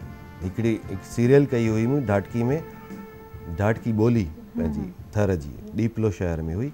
उते इहो हुयो त जेके बि मरहूम आपा शबीरा चन्ना मुंहिंजी वालिदा जो किरदारु हो, त जॾहिं मूं परफॉर्म पे कयो त आपदा इहो आपा शबीरा चयो चई हा तूं त सफ़ा हिननि कोलिन जहिड़ो आहे। मूं चयो मां हिननि कोलिन सां जेतिरा ॾींहं रहियो आहियां, तव्हां त हाणे आहियो, मां इन्हनि सां रहियो आहियां, इन्हनि सां खाधो आहे, इन्हनि सां पीतो आहे, इन्हनि जी हर हिकु शइ खे मूं ॾिठो आहे। त तव्हांखे ॿुधायां थो, हुन में हिकिड़ो डायलॉग आहे, पटेल त गारी न्याणियारी इज़तरा रखवाला होवे था। हाँ, पटेल त गारी न्याणियारी इज़तरा रखवाला होवे था। मतिलबु पटेल जेको आहे उतां जो जेको वॾेरो आहे उहो त ॻोठ जी न्याणियुनि जो रखवालो हूंदो आहे, अहिड़ी क़िस्म जो। ऐं उर्दू में हिकिड़ी शइ आहे, क्या मज़ाक है, मैंने अभी तक इस दुनिया में ऐसा कोई आदमी नहीं देखा जो ये दुनिया छोड़ना चाहता हो। हम ये कहने वाले कौन होते हैं, मैं ये चाहता हूँ, मैं वो चाहता हूँ। आप इसलिए पैदा नहीं हुए कि आप शायद पैदा होना चाहते थे, आप शायद मौत ना चाहते हो, लेकिन इससे मफर नहीं एक माचिस की तीली जलाकर रोशनी क्यों नहीं कर लेते। पहले भी तारीकी थी, आगे भी तारीकी है। पहली बार एक माँ को ये नहीं मालूम होता कि वो अपनी छाती से बच्चे को दूध कैसे पिलाए, और बच्चा ये नहीं जानता कि दूध कैसे पिया जाए, लेकिन फिर भी माँ दूध पिलाती है, बच्चा दूध पीता है, दुनिया का काम जारी रहता है। वो आगे जाना चाहता है, वो कहता है कि वो बड़ा बनना चाहता है। आखिर बड़ा बनने में ऐसी क्या खास बात है? क्या उसे भूख नहीं लगती? क्या उसे खांसी नहीं होती? क्या उसे पैसा कमाने की ख्वाहिश नहीं होती? अगर आप मुझसे पूछें तो ये महज हिमाकत है। एक इंसान को लाश कहा जा रहा है, आलाइश कहा जा रहा है। मैं अपना पेट भरने के लिए अपने दोनों हाथों से काम करता हूँ। क्या मैं एक लाश हो सकता हूँ? क्या सिर्फ मुंह से ये कह देने से मैं ये चाहता हूँ, मैं वो चाहता हूँ, सब कुछ मिल जाता है? क्या सब कुछ मिल जाता है? इहो मुंहिंजो ऑडिशन पीस हुयो, ज़िया साहब जे साम्हूं पेश कयो हुयो। ज़िया साहब, अंजुम अयाज़, तलत हुसैन, अरशद महमूद, राहत काज़मी। वो तो माशाल्लाह इम्प्रेस थी आऊंगा। उन्होंने ॾिसी ही मूंखे चयो त आप कहाँ एक्टिंग करते हो पहले? मैंने कहा सर एक्टिंग करता हूँ लेकिन अभी सीखने आया हूँ। यहाँ कैसे आए? मैंने कहा सर वो पारस में शुरू रहना चाहिए। अच्छा पारस पारस ओ पारस, वो पारस हुतां जो हीरो रहियो आहे न, अतां ई आहे त उहो फेवरेट रहियो आहे सभिनी जो। त पोइ चई अच्छा ठीक है डन। मतिलबु इहो बि मूं पंहिंजो पाण खे सिर्फ़ु उन्हनि जे साम्हूं परफॉर्म करे पंहिंजो पाण खे मुतमिन करण पई चाहियमि त छा ॾिसां हिननि अगरि अप्रूव कयो त मां सिखंदुसि, जेकॾहिं हिननि अप्रूव न कयो त मां एक्टिंग ई छॾे ॾींदुसि ऐं ॿी फील्ड में हलियो वेंदुसि। सही आहे, इहे काफ़ी ठीकु आहे। अच्छा ईअं हूंदो आहे त तव्हां जॾहिं एक्टिंग कंदा आहियो त तव्हां ज़रूरु तव्हांखे हिकिड़े एक्टर जे लाइ फीडबैक बि ॾाढो उनखे मिलंदो आहे, क्रिटिसिज़म बि मिलंदो आहे। उनजे कुझु अहिड़ा कैरेक्टर्स तव्हां प्ले कया हूंदा जिते तव्हांखे तव्हांजा फैंस बि डिसाइड कंदा आहिनि। ईअं कॾहिं थियो कोई एक्सपीरियंस, या कॾहिं कोई पसंदि बि कयो वेंदो आहे ॾाढो, ऐं तव्हांखे तव्हां जॾहिं ॿाहिरि वेंदा हो तव्हांखे उन ई नाले सां उन ई कैरेक्टर सां सॼो वेंदो आहे? हा, कुझु डायलॉग्स हुया इलाही। वो चांहि पापे ते मतिलबु को हिकिड़ो सीन हुयो, तमामु ज़बरदस्त सीन हुयो। त मुंहिंजे पाड़े में जिथे आउं रहंदो हुउसि त उते यूनिवर्सिटीज़ जूं जेके नियाणियूं ईंदियूं आहिनि ज़ाहिर पंहिंजे घर, त मां पंहिंजे रोड सां ईअं वेंदो रहंदो हुउसि, वरी वापसि कम सां ईंदो हुउसि। त उहे नियाणियूं मूंखे माना ॾिसी करे हिकु दफ़ो चयो अथईं चांहि पापो। मां हैरान थी वियुसि, मूंखे ईअं छो था चवनि चांहि पापो। ख़ैर वरी मां मोटी आयो हुउसि त वरी ॿिया छोकिरा हुजनि मर्द हुजनि उहे बि मूंखे चई वाह चांहि पापो खाओ। अड़े मूं चयो यार छा चकर आहे चांहि पापो चांहि पापो। मां घर वियुमि, मूं चयोमांसि मूंसां ही हर माण्हू जेको आहे चांहि पापो था चवनि छो? चई इहो तुंहिंजो ड्रामो जो मशहूरु थियो आहे, ड्रामे सीन जो मशहूरु थियो अथई। चई मूंखे बि फ़ोनियूं आयूं त मां चांहि पापे वारो सीन ॾाढो सुठो। इहो हिकिड़ो इंसिडेंट थियो। बाक़ी हूअं एतिरो ख़ासि मां घटि घुमंदो बि ॿाहिरि घटि आहियां, ऐं वञणु थींदो आहे केॾांहुं त मतिलबु कम में ई मसरूफ़ ऐं कम खे टाइम, फैमिली खे टाइम, मतिलबु काफ़ी बैलेंस लाइफ गुज़ारे रहिया आहियो। ऐं पंहिंजो ज़ाती कमु, पंहिंजो अज़म जेको हींअर मां सिंधी ॿोली ते कमु करे रहियो आहियां, ऐं दुआ जो तलबगार बि आहियां। तव्हां सभिनी खां जेके बि वेठा आहिनि जी हा, सिंधी में को अहिड़ो कमु करे वञा जो मुंहिंजे वञण खां पोइ केरु सिंध जे बारे में को शइ सर्च करे त हुन में मुंहिंजो नालो बि साइड सां अचे।